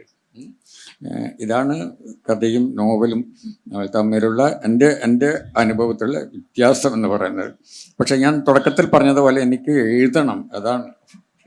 ഇനി കവിത എഴുതാൻ മാത്രം എനിക്ക് സാധിച്ചിട്ടില്ല. ഈ എഴുതണം എന്ന് ഇങ്ങനെ ആഗ്രഹിച്ചുകൊണ്ടിരിക്കുമ്പം ഇത് വായിക്കാൻ ആളുണ്ടാവുമോ എന്നുള്ളൊരു ചിന്ത മനസ്സിലുണ്ടായിരുന്നോ? അല്ല, വായനക്കാരൻ ഉണ്ടാവില്ല, ചിലപ്പോൾ എഴുതണം എന്നുള്ള ആഗ്രഹം മാത്രമേ ഉള്ളൂ. പിന്നീട് എഴുത്തുകാരനായതിനൊക്കെ ശേഷം ഈ നമ്മുടെ മുന്നൊരു വായനക്കാരനുണ്ട്, അവനെ നമ്മൾ ഏതെങ്കിലും രീതിയിൽ തൃപ്തിപ്പെടുത്തേണ്ടതുണ്ട്, അവന് വേണ്ടിയാണ് എഴുതുന്നത് എന്നുള്ളൊരു തോന്നൽ എപ്പോഴെങ്കിലും ഉണ്ടായിട്ടുണ്ടോ? ഇല്ല, ഒരിക്കലും അത് ഉണ്ടായിട്ടില്ല. വായനക്കാരെ കുറിച്ച് ഞാൻ ചിന്തിച്ചില്ല, പക്ഷെ ഇപ്പോഴും ചിന്തിക്കുന്നുണ്ട്. ഈ അതായത് 50 വർഷത്തിലധികം എഴുതി ഇത്രയും കാലം ഞാൻ വായനക്കാരെ പറ്റി ചിന്തിച്ചില്ല. പക്ഷെ ഇപ്പോഴെന്നോട് ചിലർ പറയാണ്, നിങ്ങൾ ഇൻസ്റ്റാഗ്രാമിൽ സജീവമാകണം, ഫേസ്ബുക്കിൽ സജീവമാകണം, അല്ലെങ്കിൽ നിങ്ങൾക്ക് ഈ മത്സരത്തിൽ നിങ്ങൾ പുറത്താകുമെന്ന്. അത് ഇപ്പോഴാണ് എന്നോടത് പറയുന്നത്. 80 വയസ്സായപ്പോഴാണ് പറയുന്നത് നിങ്ങൾ വായനക്കാരെ കുറിച്ച് ചിന്തിക്കണമെന്നുള്ളത്. അപ്പം ഇപ്പോഴത്തെ പക്ഷെ ഒരു വ്യത്യാസമുണ്ട്. ഇപ്പോഴത്തെ വായനക്കാർ മാർക്കറ്റാണ്, വിപണിയാണ് ഇപ്പം വായിക്കുന്നത്. പക്ഷെ പഴയകാലത്ത് അങ്ങനെയല്ല. ഞാനൊക്കെ എഴുതി തുടങ്ങുന്ന കാലത്ത്, പക്ഷെ മാധവനെ എഴുതി തുടങ്ങുന്ന കാലത്ത്, അന്ന് ഞങ്ങളൊക്കെ വായിച്ചത് പ്രബുദ്ധരായിട്ടുള്ള ഒരു വായനാ സമൂഹമാണ്. ഇന്ന് അതല്ല, ഇന്ന് വിപണിയാണ് വായിക്കുന്നത്. അപ്പം വിപണിക്ക് വായിക്കാനുള്ളത് എഴുതി കൊടുക്കുക എന്നുള്ള ഒരവസ്ഥ വന്നപ്പോൾ പിന്നെ പ്രസാധകർ തന്നെ എന്നോട് പറഞ്ഞിട്ടുണ്ട്, നിങ്ങൾ ഇൻസ്റ്റാഗ്രാമിലൊക്കെ സജീവമാകണം ഉടനെ തന്നെ. ഇപ്പോൾ ഇംഗ്ലീഷ് വിവർത്തനം വന്നപ്പോൾ അവർ ആദ്യം എന്നോട് ചോദിച്ചാൽ നിങ്ങൾ ഏതിലൊക്കെ നിങ്ങളെ അക്കൗണ്ട് ഉണ്ടല്ലോ, നിങ്ങളെ ഈ ട്വിറ്ററിലുണ്ടോ ഇൻസ്റ്റാഗ്രാമിലുണ്ടോ, അതാണ് അവർ ചോദിച്ചത്. പിന്നെ എന്നിട്ട് ആദ്യമായിട്ട് ഞാൻ അതിലൊക്കെ അക്കൗണ്ട് തുടങ്ങി, ട്വിറ്ററിലും ഇൻസ്റ്റാഗ്രാമിലൊക്കെ അവർ പറഞ്ഞിട്ടാണ്. പക്ഷെ കാലം മാറിപ്പോയി. പക്ഷേ വിപണി വായിക്കുന്ന ഒരു കാലമാണിത്. ഇപ്പം വിപണിയാണ് എല്ലാം നിശ്ചയിക്കുന്നത്. പ്രത്യയശാസ്ത്രം എല്ലാം അപ്രസക്തമായി വരികയാണ് കുറേശ്ശെയായിട്ട്. ഇപ്പം ഇനി അങ്ങോട്ട് എനിക്ക് തോന്നുന്നത് വിപണി ആയിരിക്കും നമ്മളെ നിയന്ത്രിക്കാൻ പോകുന്നുള്ളതാണ്. നമ്മളിപ്പോൾ തന്നെ ഞങ്ങൾ ഈ 50 വർഷമായിട്ട് 55 വർഷമായിട്ട് ഞാൻ പോലും ഇപ്പം ഉണ്ടല്ലോ പിന്നെ പാർശ്വവൽക്കരിക്കപ്പെട്ട് തുടങ്ങി. കാരണം പുതിയ എഴുത്തുകാർ, വിപണി സൃഷ്ടിക്കുന്ന എഴുത്തുകാർ അവരുടെ ആദ്യത്തെ ഒരു നോവലിൻ്റെ ആദ്യത്തെ പതിപ്പിന് 25,000 കോപ്പിയൊക്കെ അടിക്കുന്നത്. എൻ്റെ ആദ്യത്തെ നോവൽ അടിച്ചത് 1000 കോപ്പിയാണ്. അത് വിൽക്കാൻ വേണ്ടി 2 വർഷം എടുത്തിരുന്നു. പക്ഷെ പുതിയ തലമുറയുടെ വിപണിയുടെ സഹായത്തോടുകൂടി പുതിയ തലമുറ എഴുത്തുകാരൻ എൻ്റെ നോവൽ ആദ്യ പതിപ്പ് തന്നെ 25,000 കോപ്പിയാണ്. ഒരുപക്ഷെ വിപണിയെ അവഗണിക്കുക എന്ന് പറയുന്ന മുദ്രാവാക്യത്തിലേക്ക് എഴുത്തുകാരൻ പോകേണ്ടി വരും, അല്ലെങ്കിൽ മലയാള സാഹിത്യത്തിന് ദോഷം ഉണ്ടാവുമെന്നാണ് ഞാൻ കരുതുന്നത്. സ്വയം സെലിബ്രിറ്റി ആവുക എന്ന് നേരത്തെ സാറോട് പറഞ്ഞു. എഴുത്തുകാരൻ സ്വയം സെലിബ്രിറ്റി ആണെന്ന് നിശ്ചയിക്കുന്ന ഒരു മലയാള സാഹിത്യത്തിലൂടെ നമ്മൾ കടന്നു പോകുന്നത്. അതുകൊണ്ടാണ് ഈ പഴയ തലമുറയിലെ എഴുത്തുകാരോട് ഈ വിഷയം നമ്മൾ ചർച്ച ചെയ്യേണ്ടി വരുന്നത്. എന്തായാലും എഴുത്തുകാരൻ്റെ മുന്നിൽ വായനക്കാരനേക്കാൾ കൂടുതൽ സാഹിത്യവും സാഹിത്യത്തിൻ്റെ ഒരു മൂല്യവുമാണ് ഉണ്ടായിരുന്നത് എന്നുള്ളതാണ്. ഒരുപക്ഷെ എഴുത്തും നിലപാടും എന്നുള്ളതാണ് നമ്മുടെ ചർച്ചയുടെ ഒരു പ്രധാനപ്പെട്ട ഒരു വിഷയമായിട്ട് പറഞ്ഞു. അപ്പോൾ മുകുന്ദേട്ടൻ്റെ ഈ എംബസി കാലത്തിലാണ് മറ്റാണ് എഴുതിയിട്ടുള്ളത്, ആരെയും നോവിക്കാതെ സത്യസന്ധമായി എങ്ങനെ എഴുതാൻ കഴിയുന്നുള്ളൊരു ചോദ്യം ഉന്നയിച്ചിട്ടുണ്ട്. അതിൽ അദ്ദേഹം പറഞ്ഞിട്ടുള്ളത് കോൺഗ്രസ്സുകാരെ നോവിക്കാതെ എങ്ങനെ ഡൽഹിയിലെ സിഖ് നരഹത്യയെക്കുറിച്ച് എഴുതും എന്നുള്ളതാണ്. കമ്മ്യൂണിസ്റ്റുകാരെ നോവിക്കാതെ എങ്ങനെ സ്റ്റാലിൻ്റെ സോവിയറ്റ് യൂണിയനിൽ നടത്തിയ മനുഷ്യക്കുരുതിയെക്കുറിച്ച് എഴുതും. സംഘപരിവാരുകാരെ നോവിക്കാതെ എങ്ങനെ ഗുജറാത്തിലെ കൂട്ടക്കൊലപാതകത്തെക്കുറിച്ച് പറയും എന്നൊരു ചോദ്യം മൂന്നേട്ടൻ വെച്ചിട്ടുണ്ട്. ഒരു എഴുത്തുകാരൻ്റെ മുന്നിൽ ഏറ്റവും വലിയൊരു ചോദ്യമാണത്. ഇത് ഇന്നിപ്പോൾ അത് വലിയൊരു പ്രതിസന്ധിയായിട്ടൊരു പ്രഹേളികയായിട്ട് എഴുത്തുകാരൻ്റെ മുന്നിലുണ്ടാവും. എഴുത്തുകാരൻ്റെ സ്വാതന്ത്ര്യം വലിയ പ്രതിസന്ധി നേരിടുന്ന ഒരു കാലഘട്ടം കൂടിയാണ്. ഈ ചോദ്യം എങ്ങനെയാണ് മൂന്നേട്ടൻ അഡ്രസ്സ് ചെയ്യുന്നതെന്നുള്ളതാണ്. അല്ല, എനിക്ക് തോന്നുന്നത് എഴുത്തുകാരൻ ഇതൊരു ഇഷ്യൂ ആക്കി എടുക്കേണ്ടതില്ല എന്നുള്ളതാണ്. ഈ എഴുത്തുകാരൻ്റെ സ്വാതന്ത്ര്യം എന്നുള്ളത് എഴുത്തുകാരനെ തോന്നുന്നത് പോലെ എഴുതുക, സത്യസന്ധമായിട്ട് എഴുതുക. അതിലാണ് ഞാൻ എപ്പോഴും പിന്നെ പറയുന്ന കോട്ട് ചെയ്യുന്ന ഒരു കാര്യമുണ്ട്. ആനി എർണോ എന്ന് പറഞ്ഞ ഫ്രഞ്ച് എഴുത്തുകാരി, അവർക്കാണ് നോബൽ പ്രൈസ് കിട്ടിയത് കേട്ടോ. അവർ പിന്നെ മാർക്കറ്റിൽ ബ്രെഡ് വാങ്ങാൻ പോകുമ്പോഴാണ് ഫോൺ വന്നത്, നിങ്ങൾക്ക് നോബൽ പ്രൈസ് കിട്ടിയത്. അപ്പം അത് കഴിഞ്ഞ ശേഷം ഒരു യുവ എഴുത്തുകാരി അവരെ കണ്ടിട്ട് ചോദിച്ചു, പിന്നെ ഞാനിങ്ങനെ കുറച്ച് എഴുതുന്നുണ്ട്, എന്താണ് എനിക്ക് നൽകാനുള്ള ഉപദേശം? നിങ്ങൾ നോബൽ പ്രൈസ് കിട്ടിയ എഴുത്തുകാരില്ലെന്ന്. അവർ പറഞ്ഞ് നിങ്ങൾക്കിഷ്ടമുള്ള ഈ ആനി എർണ കുട്ടിയോട് പറഞ്ഞു, നിനക്കിഷ്ടമുള്ളതുപോലെ എഴുതുന്നു, നിനക്കെന്താണ് എഴുതാൻ തോന്നുന്നു അതുപോലെ എഴുതൂ. ആരുടെ അഭിപ്രായം ചോദിക്കേണ്ട ആവശ്യമില്ല. പക്ഷെ ഒന്ന് മാത്രം നീ ചെയ്യണം, ശ്രദ്ധിക്കണം, നീ സത്യസന്ധമായിട്ട് എഴുതണം എന്നുള്ളതാണ്. അതാണ്. അപ്പോൾ ഒരു എഴുത്തുകാരന് ചെയ്യാവുന്ന ഈ ഇപ്പോഴത്തെ സോഷ്യൽ മീഡിയയുടെയും വിപണിയുടെ കാലത്ത് എഴുത്തുകാരന് അതിനെക്കുറിച്ചൊന്നും അധികം ചിന്തിക്കേണ്ട.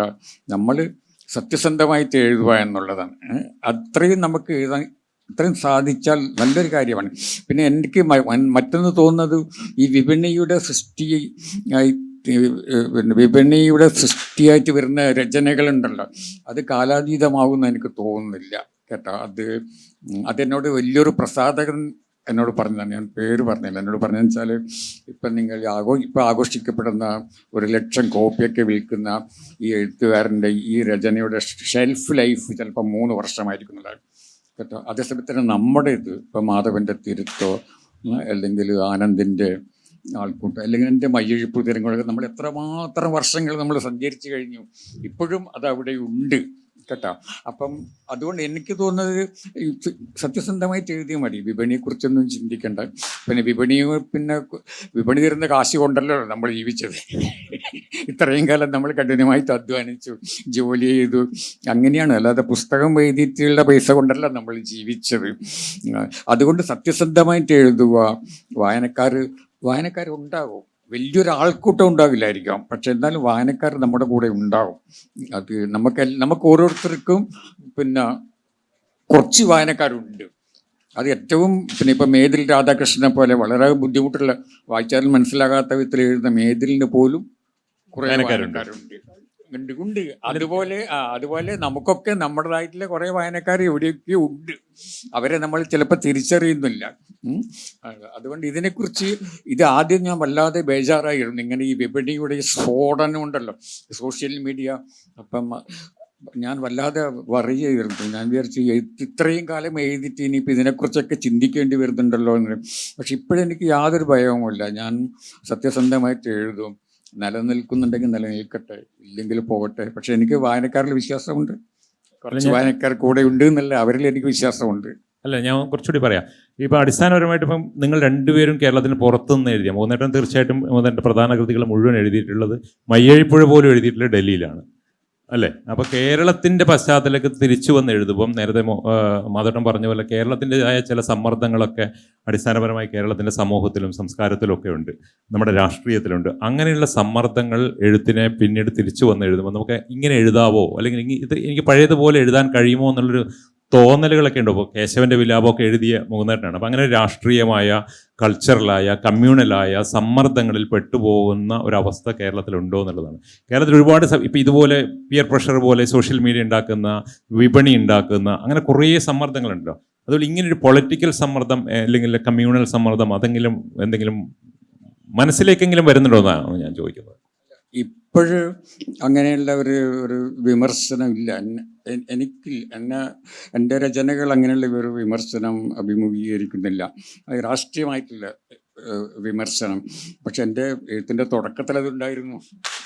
അത് ഇപ്പം തിരിഞ്ഞു നോക്കുമ്പോൾ വല്ലാതെ വിഷമം തോന്നുന്നുണ്ടായിരുന്നു. അപ്പോൾ എന്നെയൊക്കെ ഏറ്റവും കൂടുതൽ എതിർത്തിട്ടുള്ളത് ദേശാഭിമാനി സ്റ്റഡി സർക്കിളാണ് അക്കാലത്ത് കേട്ടോ. അതിൽ എനിക്ക് വിഷമം തോന്നിയിരുന്നത് EMSൻ്റെ ആദ്യത്തെ മന്ത്രിസഭ വരും 57 അന്ന് എനിക്ക് 14 വയസ്സ് മറ്റാണ്. അപ്പം മയ്യഴിയിൽ കൂടെ ഒരു ജാഥ കടന്നുപോയി ചെങ്കൊടിയുമായിട്ട്. അതിൽ മുദ്രാവാക്യം എനിക്ക് ഇപ്പോഴും ഓർമ്മയുണ്ട്, വന്നല്ലോ വന്നല്ലോ ഞങ്ങളുടെ ലോകം വന്നല്ലോ. അതായിരുന്നു മുദ്രാവാക്യം. അപ്പം ഞാനത് ഈ ജാഥ കണ്ടിട്ട് ഒന്നും ചിന്തിക്കാതെ ജാഥയോടെ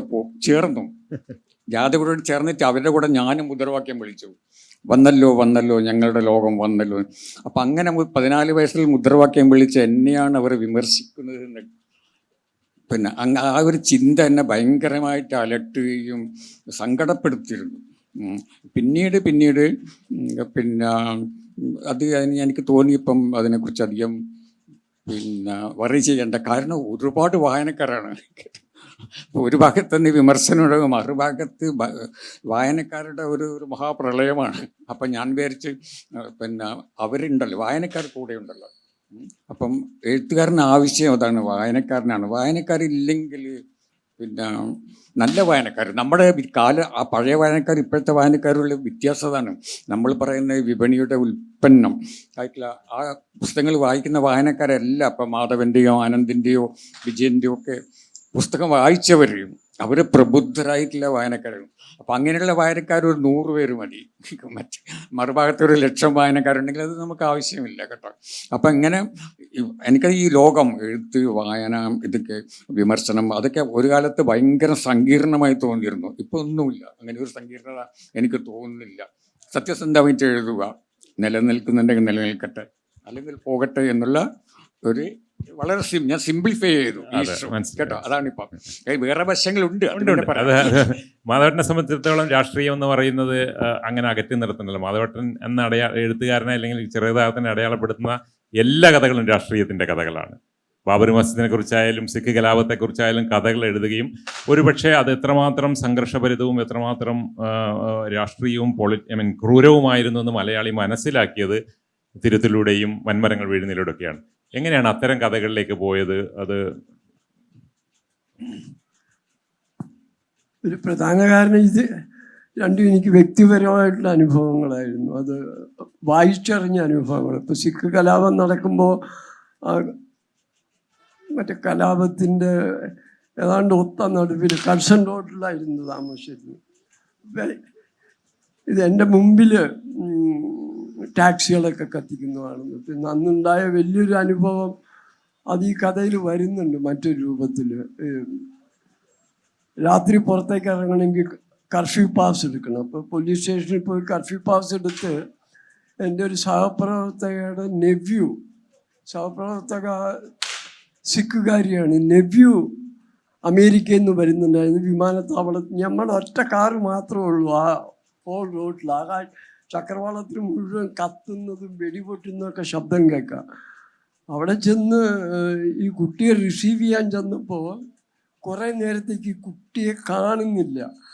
അവസാനം ഒരു തൂണിൻ്റെ മറവിൽ അവൻ നിൽക്കുകയാണ്. കാരണം അവനെ ഇന്ത്യയിൽ സുരക്ഷിതനാക്കാൻ വേണ്ടി അവൻ്റെ മുടി മുറിച്ച് കളഞ്ഞിട്ടാണ് പേരൻസ് അയച്ചത്. ഇതൊന്നും പിന്നെ ബാബരി മസ്ജിദ് നടക്കുമ്പോൾ ഞാനത് അതിൻ്റെ തൊട്ടടുത്ത് ഗയ എന്നുള്ള സ്ഥലത്തായിരുന്നു. അപ്പോൾ അവിടെ വളരെയധികം സംഘർഷം നേരിടാവുന്ന കാരണം 2 സമുദായക്കാരും ജീവിക്കുന്ന ഒരു സ്ഥലമാണ്. എന്നിരുന്നാലും വലിയൊരു കൂട്ടം സിവിൽ സൊസൈറ്റിയിൽ വലിയൊരു കൂട്ടം ആൾക്കാരുമായിട്ട് ഒത്തുചേർന്ന് പ്രവർത്തിക്കുന്നതിലൂടെ ഇത് നമുക്ക് ഒഴിവാക്കാൻ സാധിച്ചു. അത് BBC-യിലൊക്കെ വലിയ ന്യൂസായി. കാരണം സെൻട്രൽ ബീഹാർ കത്തുന്നായിരുന്നു അവരുടെ ഒരു വലിയ ഒരു പ്രതീക്ഷ അല്ലെങ്കിൽ ഒരു പ്രവചനം. അത് നടന്നില്ല. അപ്പം ഈ 2 സംഭവങ്ങളും വ്യക്തിപരമായിട്ട് കുറേയൊക്കെ അടുത്ത് നിന്ന് കണ്ടുകൊണ്ടാണ് അത് കഥകളായത് എന്നാണ് എനിക്ക് തോന്നുന്നത്. ഈ സംഭവം കഴിഞ്ഞിട്ട് എത്ര കാലം എനിക്ക് ഓർമ്മയില്ല, എത്ര കാലം കഴിഞ്ഞാൽ ഈ കഥയായിട്ട് ഇത് വന്നത്, അതിൻ്റെ ഒരു തിരുത്ത് വന്നത്? ഈ സിഖ് കലാപം നടക്കുന്ന 1984 ഞാൻ പരേതനായ കഥകൃത്തായിരുന്നു, എഴുതിയിരുന്നില്ല. അത് പ്രചരിക്കുന്നത് 91-ലാണ്. തിരുത്ത് ബാബരി മസ്ജിദ് ഡിസംബർ ആ കൊല്ലത്തെ ഓണപ്പതിപ്പിലാണ് തിരുത്തു വന്നത്. നമ്മളിപ്പോ കുറച്ചു മുമ്പ് സംസാരിച്ച ഇത്തരം എന്തെങ്കിലും ഒരു സമ്മർദ്ദം ഏതെങ്കിലും രീതിയിൽ എഴുത്തിനെ ബാധിച്ചിട്ടുണ്ടോ? നമ്മുടെ ചുറ്റുപാടുള്ള സാഹചര്യങ്ങള് അങ്ങനെ എന്തെങ്കിലും ബാധിച്ചിട്ടില്ല. കാരണം ഇത് 2 ഫിക്ഷനാണ്. ഞാൻ ഇത് നോൺ ഫിക്ഷൻ എഴുതിയിട്ടുണ്ട്. അതായത് ആഴ്ചതോറും കോളം എഴുതിയിട്ടുണ്ട്. മനോരമ പോലൊരു അതിലും രാഷ്ട്രീയപരമായിട്ട് സത്യസന്ധമായ നിലപാടാണ്. അതിൽ പലപ്പോഴും പത്രക്കാർക്ക് ബുദ്ധിമുട്ടുണ്ടായിട്ടുണ്ട്. എഡിറ്റോറിയൽ ഇന്റർവെൻഷൻസ് വരും. തത്സമയം എഴുതിയ സമയത്തെ കാര്യമാണ് പറയുന്നത്. അതല്ലാതെ ഈ ഫിക്ഷൻ എഴുതിയാൽ എനിക്ക് ഒരിക്കലും വലിയ സംഭവം. അത് പക്ഷെ മലയാളത്തിലായതുകൊണ്ടായിരിക്കും. ഒരുപക്ഷെ ഈ തിരുത്ത് ഇംഗ്ലീഷിലോ അല്ലെങ്കിൽ ഹിന്ദിയിലോ ആ കാലത്ത് എഴുതിയിരുന്നെങ്കിൽ എങ്ങനെ ഉണ്ടാവുമായിരുന്നു? തിരുത്ത് അതിൻ്റെ ഉറുദു തർജ്ജമ നോർത്ത് ഇന്ത്യ മുഴുവൻ കൈയെഴുത്ത് പ്രതിയായിട്ട് പ്രചരിച്ചിട്ടുണ്ട്. അത് അവരുടെ വലിയൊരു സംഭവമായിരുന്നു. അത് രണ്ടുപേരും പുറത്തുനിന്ന് കേരളത്തെ കണ്ട മനുഷ്യരാണ്. കുറെ കാലം കേരളം എന്ന് പറയുന്ന ആ മഹാസാധ്യതയാണ്, നമ്മളിപ്പോൾ വലിയ കുട്ടി ഘോഷിക്കുന്ന മഹാസാധ്യത, അതിൻ്റെ കുറേ പരിമിതികൾ നമ്മൾ അറിയാതെ നമുക്കുള്ള ഒരു പരിമിതികളെ കുറിച്ചൊക്കെ നല്ല ബോധ്യമുള്ളതാണ്. മാധവേട്ടനെ കുറിച്ച് വളരെ കൺസേൺ ആയിട്ടുള്ള. എങ്ങനെയാണ് കേരളത്തിൽ നിന്ന് പോയ മുകുന്ദേട്ടൻ കേരളത്തിൽ തിരിച്ചു വരുമ്പോൾ അല്ലെങ്കിൽ കേരളത്തിന് പുറത്തു നിന്നുകൊണ്ട് കേരളത്തെ കാണുന്നത്? എന്താണ് കേരളം ഒരു സമൂഹം എന്നുള്ള രീതിയിൽ കേരളത്തോടുള്ള ഒരു കേരളത്തിൽ നിന്ന് പുറത്തുനിന്ന് നമ്മൾ കാണുമ്പോൾ നമ്മളതൊരു നോസ്റ്റാൾജിയുടെ ഭാഗമായിട്ടാണ് നമ്മൾ കാണുന്നത്. ഒരു ഗൃഹാതുരത്വം, നമുക്ക് എല്ലാം നഷ്ടപ്പെട്ടു പോയ എന്തിനൊക്കെ നമ്മൾ ഓർത്തെടുക്കുകയാണ് പുറത്തുനിന്ന് നോക്കുമ്പോൾ. തിരിച്ചു വരുമ്പോഴങ്ങനെയല്ല. തിരിച്ചു വരുമ്പോൾ നമ്മൾ യാഥാർത്ഥ്യങ്ങളുടെ നടുവിലാണ്. അതാണ് ഇതിൻ്റെ വ്യത്യാസം. അപ്പം ദൂരെ നിന്ന് കാണുന്നത് എപ്പോഴും അതിൽ കുറച്ച് കാൽപ്പനികതയും വരും. അതൊരു നോസ്റ്റാൾജി ആയതുകൊണ്ട് പിന്നെ അതിൽ കുറച്ച് കാൽപ്പനികതയുണ്ടാകും. പക്ഷെ തിരിച്ചു വരുമ്പോൾ അത് യാഥാർത്ഥ്യമാണ്. യാഥാർത്ഥ്യം പൊള്ളുന്ന യാഥാർത്ഥ്യമാണ്, ശരിക്കും പൊള്ളിക്കുന്ന യാഥാർത്ഥ്യമാണ്. അപ്പം ഒരു എഴുത്തുകാരനെ സംബന്ധിച്ചിടത്തോളം ഈ ദൂരെ നിന്ന് കാണുന്നത് നല്ലതാണെന്നാണ് എനിക്ക് തോന്നുന്നത്. ഈ അകൽച്ചയുണ്ടല്ലോ, അകൽച്ച എപ്പോഴും നല്ലതാണ്. ദൂരേക്ക് പോകുമ്പോഴാണ് നമുക്ക് നമ്മളെ കൂടുതൽ നന്നായിട്ട് മനസ്സിലാക്കാൻ സാധിക്കുക. കാരണം നമ്മൾ ഈ സമൂഹത്തിൽ നിൽക്കുമ്പോഴുണ്ടല്ലോ, നമ്മളെ സമൂഹത്തിൻ്റെ ഒരു ഭാഗമാകുമ്പോൾ നമുക്ക് അത്ര വ്യക്തമായിട്ട് നമ്മളെ മനസ്സിലാവില്ല. അപ്പം ദൂരെ നിന്ന് കഴിയുന്നത്ര ദൂരേക്ക് പോവുക. അപ്പം എനിക്ക് തോന്നുന്നത് ഒരുപാട് വലിയ എഴുത്തുകാരുണ്ട് നമ്മളെ മലയാളത്തിലുണ്ട്, പക്ഷേ ഇംഗ്ലീഷിലൊക്കെ എഴുതുന്ന വലിയ വലിയ എഴുത്തുകാരൊക്കെ ഇങ്ങനെ നാട് വിട്ടു പോയവരാണ്. എത്ര പേര്, ഹെമിംഗ്വേ അടക്കം എത്ര പേരുണ്ടെന്ന്. ഇല്ല, ഞാൻ ചോദിക്കുന്നത് നാടുവിട്ട് പോയി തിരിച്ചു വന്നു, യാഥാർത്ഥ്യബോധത്തോടുകൂടി എൻ്റെ നാടിനെ നമ്മളിപ്പോൾ കാണുകയാണ്, അനുഭവിക്കുകയാണ്. അത് ഉണ്ടാക്കുന്നത് മനസ്സിൽ വേദനയാണോ, അല്ലെങ്കിൽ തിരിച്ചു പോകുമ്പോൾ പ്രതീക്ഷിച്ചതിനേക്കാൾ ഗുണപരമായ മാറ്റങ്ങളല്ല സമൂഹത്തിൽ ഉണ്ടായിട്ടെന്നുള്ള തോന്നലുണ്ടോ? ഉണ്ടായിട്ടുള്ളത് പിന്നെ ഒരുതരം മൂല്യച്യുതിയാണ്. അതാണ് കേരളത്തിൽ ഉണ്ടായിട്ടുള്ള ഏറ്റവും ഞാൻ കണ്ടിട്ടുള്ളത്. ഞാൻ കേരളം വിട്ടുപോകുന്ന കാലത്ത് ഇവിടുത്തെ മനുഷ്യർക്കൊക്കെ അവർ വളരെ പ്രബുദ്ധരായിരുന്നു. അവരിൽ വലിയ വലിയ ആശയങ്ങൾ ഉണ്ടായിരുന്നു. അതൊക്കെയാണ് അവരെ മുമ്പോട്ടേക്ക് നയിച്ചതും. അവർ മൂല്യങ്ങളിൽ വിശ്വസിച്ചിരുന്നു. ഇവിടെ തിരിച്ചു വരുമ്പോൾ ഞാൻ കാണുന്നത് പിന്നെ സമ്പന്നമായിട്ടുള്ള ഒരു കേരളത്തെ ഞാൻ കണ്ടത്. ഡൽഹിയിൽ നിന്ന് തിരിച്ചു വരുമ്പോൾ ദാരിദ്ര്യം വളരെ കുറഞ്ഞിരിക്കുന്നു, മിക്കവാറും ഇല്ല എന്ന് തന്നെ പറയാം. പക്ഷേ ഒരുതരം മൂല്യ തകർച്ചയായിരുന്നു കേട്ടോ. മൂല്യങ്ങൾ പിന്നെ ഒരു മലയാളിയാക്കുന്നത് നമ്മളുള്ള ചില മൂല്യങ്ങളുള്ള വിശ്വാസങ്ങളാണ്. അപ്പം ആ മൂല്യങ്ങളൊക്കെ ച്യുതി സംഭവിച്ചിരിക്കുന്നു. അതാണ് ഞാൻ കണ്ട വലിയൊരു മാറ്റം. മലയാളി കൂടുതൽ പ്രാക്ടിക്കലായി, പ്രായോഗിക ബുദ്ധിയുള്ളവരായി. അപ്പം രാഷ്ട്രീയവും അങ്ങനെ മാറി. രാഷ്ട്രീയം ആ കാലത്ത് പിന്നെ ഒരു കമ്മ്യൂണിസ്റ്റുകാരെന്നോ ഒരു കോൺഗ്രസ്സുകാരെന്നൊക്കെ പറയുമ്പോൾ അതൊക്കെ നമ്മൾ വളരെ ഉയരത്തിലുള്ള ഉയരങ്ങളിൽ ജീവിക്കുന്ന ഒരാളാണ്. ഒരു കമ്മ്യൂണിസ്റ്റുകാരെന്നോ അല്ലെങ്കിൽ ഒരു കോൺഗ്രസ്സുകാരെന്നൊക്കെ പറയുമ്പോൾ വളരെയധികം ഔന്നത്യമുള്ള ഒരാളാണ്, അവിടെ ജീവിക്കുന്ന ഒരാളാണ്. പക്ഷെ പിന്നീട് ഞാൻ തിരിച്ചു വരുമ്പോൾ ഞാൻ കാണുന്നത് അതല്ല കേട്ടോ. എല്ലാം തന്നെ പ്രായോഗികമാകുന്നു. കമ്മ്യൂണിസവും കോൺഗ്രസും മതങ്ങൾ പോലും എല്ലാം തന്നെ പ്രായോഗികമായി മാറുന്ന ഒരു കാഴ്ചയാണ് കണ്ടത്. അതായത് മതം എന്ന് പറഞ്ഞപ്പോൾ അത് വളരെ പ്രധാനപ്പെട്ട ഒരു കാര്യം. മോഹനേട്ടൻ്റെ ഒരു സ്റ്റേറ്റ്മെന്റ് ഉണ്ടായിരുന്നു, നമ്മുടെ നാട്ടിൽ രാഷ്ട്രീയ പാർട്ടികളും തിരഞ്ഞെടുപ്പും ഇല്ലാതായാൽ മാത്രമേ ജാതി ചിന്ത ഇല്ലാതാക്കാൻ പറ്റൂ എന്നുള്ളത്. അപ്പോൾ അത് തിരിച്ചു വന്നതിന് ശേഷമുള്ള ഒരു സ്റ്റേറ്റ്മെന്റാണ്. ജാതി ചിന്ത വളരെ കൂടി എന്നുള്ളൊരു തോന്നലുണ്ടോ? അല്ല, ജാതിനെ വളർത്തുന്നത് അത് തന്നെയാണ് ഈ തിരഞ്ഞെടുപ്പിൽ. പഴയകാലത്ത് നമ്മൾ ഇങ്ങനെയൊന്നല്ല തിരഞ്ഞെടുപ്പിനെ നമ്മൾ അഭിസംബോധന ചെയ്ത് അതിനെ ഫേസ് ചെയ്തത്. ഇപ്പോഴും നമ്മൾ ജാതിയും മതവും നോക്കിയിട്ടില്ല. സ്ഥാനാർത്ഥികളെ നിർത്തുന്നത് പോലും ജാതിയും മതവും നോക്കിയിട്ടില്ല. അതുകൊണ്ടാണ് ഞാൻ പറഞ്ഞത് തിരഞ്ഞെടുപ്പില്ലെങ്കിൽ ഒരുപക്ഷെ ഇവിടെ ജാതിയും മതവും ഉണ്ടാവില്ല എന്നുള്ളത്. കാരണം രാഷ്ട്രീയ പാർട്ടികളാണ് ജാതിയും മതത്തെയും വളർത്തുന്നത്, ജാതിബോധത്തെയും മതബോധത്തെയും വളർത്തുന്നത് അവരാണ്. അത് അവരുടെ താല്പര്യമാണ്. അവർക്ക് അധികാരത്തിൽ വരാൻ വേണ്ടിയിട്ട് അവർ കുറുക്കു വഴികൾ അന്വേഷിക്കുകയാണ്. അത് ഞാൻ ഈയിടെയും പറഞ്ഞു, എൻ്റെ വിശ്വാസം, ഞാൻ ഈ മതങ്ങളില്ലാത്ത ഒരു ദൈവത്തിലാണ് വിശ്വസിക്കുന്നത്. ഈയിടെ ഞാൻ പറയുണ്ടായി, മതങ്ങൾ വേണ്ട, നമുക്ക് ദൈവം മാത്രം മതി, പോരെ.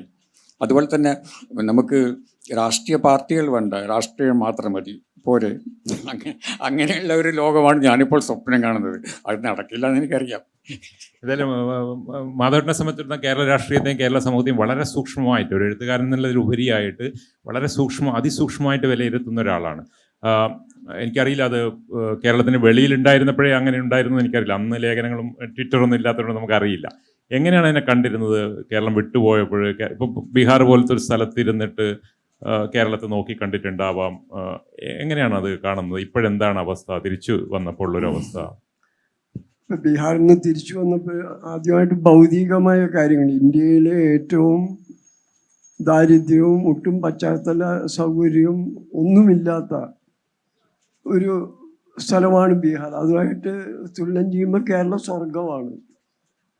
പക്ഷേ ഈ ചരിത്രത്തിൻ്റെ 2 ഘട്ടങ്ങളിലാണ് ഈ 2 സ്റ്റേറ്റ് നിൽക്കുന്നതെന്ന് എനിക്ക് തോന്നുന്നത്. ഒന്ന്, കേരളത്തിൻ്റെ ഞാൻ പോകുന്ന ഒരു സമയത്ത്, അതായത് വലിയ 1930കളുടെ അവസാനം വരെ നല്ല കടുത്ത ജാതി മത ചിന്തകളുണ്ടായിരുന്നൊരു സ്ഥലത്ത് പുരോഗമനാശയങ്ങളെല്ലാം വന്ന് നവോത്ഥാന പ്രസ്ഥാനം, നാരായണ ഗുരു തുടങ്ങിയ ഒരു വലിയ മാറ്റം സംഭവിച്ച, അതാണ് മലയാളിയുടെ സ്വത്വം എന്ന് വിശ്വസിച്ചുകൊണ്ടിരുന്ന ഒരു സമയത്താണ് ഞാൻ പോകുന്നത്. തിരിച്ചു വരുമ്പോൾ അത് തകിടം മറിഞ്ഞിരിക്കുന്നതായിട്ടാണ് കണ്ടത്. അപ്പോൾ ബീഹാറിൽ സംഭവിക്കുന്നത് ഇപ്പോൾ ആ പഴയ മലയാളിയുടെ ആ ഒരു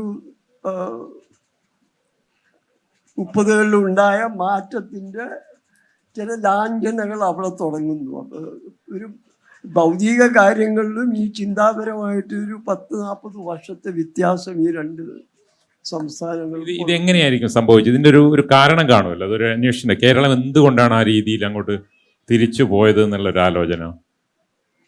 അത് ഒരു പ്രധാന കാരണം ഇതൊരു പക്ഷെ അന്തർലീനമായിട്ടുണ്ടായിരിക്കും. എല്ലാവർക്കും സോഷ്യൽ മീഡിയ ശബ്ദം നൽകിയപ്പോൾ അത് പുറത്തു വന്നതായിരിക്കും എന്നാണ് എനിക്ക് തോന്നുന്നത്. ഏത് കാലത്തും ജാതി ഉണ്ടായിരുന്നു, പറഞ്ഞിരുന്നില്ല എന്ന് മാത്രമേ ഉള്ളൂ. നമ്മൾ വിവാഹത്തിലും മറ്റും അത് വളരെ കണിശമായിട്ട് തന്നെ പുലർത്തിയിരുന്ന ഒരു കാര്യമായിരുന്നു. പക്ഷേ നമ്മുടെ സമൂഹത്തിൻ്റെ ഒരു വലിയ വ്യത്യാസം, ഇപ്പോൾ ബീഹാറിലോ യു പിയിലോ അല്ലെങ്കിൽ നോർത്ത് ഇന്ത്യയിൽ എവിടെയോ തോളകൾ, അതായത് ഈ വാർഡുകൾ ജാതി തിരിച്ചാണ്. കേരളത്തിൽ ഇപ്പോഴും ഇടകലർന്ന സമൂഹമാണ്. എന്നാൽ അതും മാറി തുടങ്ങി. എറണാകുളത്ത് ചില അപ്പാർട്ട്മെന്റുകളിൽ ഹിന്ദുക്കൾക്ക് മാത്രം അല്ലെങ്കിൽ മുസ്ലിങ്ങൾക്ക് മാത്രം എന്ന് വന്നു തുടങ്ങി. മൂന്നേട്ടം പറഞ്ഞ പോലെ ഒരു ജാതിയും രാഷ്ട്രീയവും തമ്മിലുള്ള, ഒരുപക്ഷെ പണ്ടത്തെ കാലത്ത് ജാതിയെ ആ രീതിയിൽ അഡ്രസ്സ് ചെയ്യാൻ രാഷ്ട്രീയക്കാർക്ക് ഒരു മടിയുണ്ടായിരുന്നു. ഒരു മൂല്യബോധം അതിൽ നിന്ന് അവരത് ഉപയോഗിച്ചിട്ടുണ്ടാവും, പക്ഷെ പൊതുവായിട്ട് പറഞ്ഞിരുന്നില്ല. ഇന്നത് വന്നിട്ടുണ്ടോ രാഷ്ട്രീയത്തിൽ? അതിന്റെ ഒരു ഇടപെടലുകൾ എങ്ങനെയാണ് അതിനെ സ്വാധീനിച്ചത്? പഴയ കാലത്ത് വളരെ ശക്തമായിട്ട് തന്നെ അവരുന്നു. ഇപ്പൊ സി കേശവൻ ശബരിമല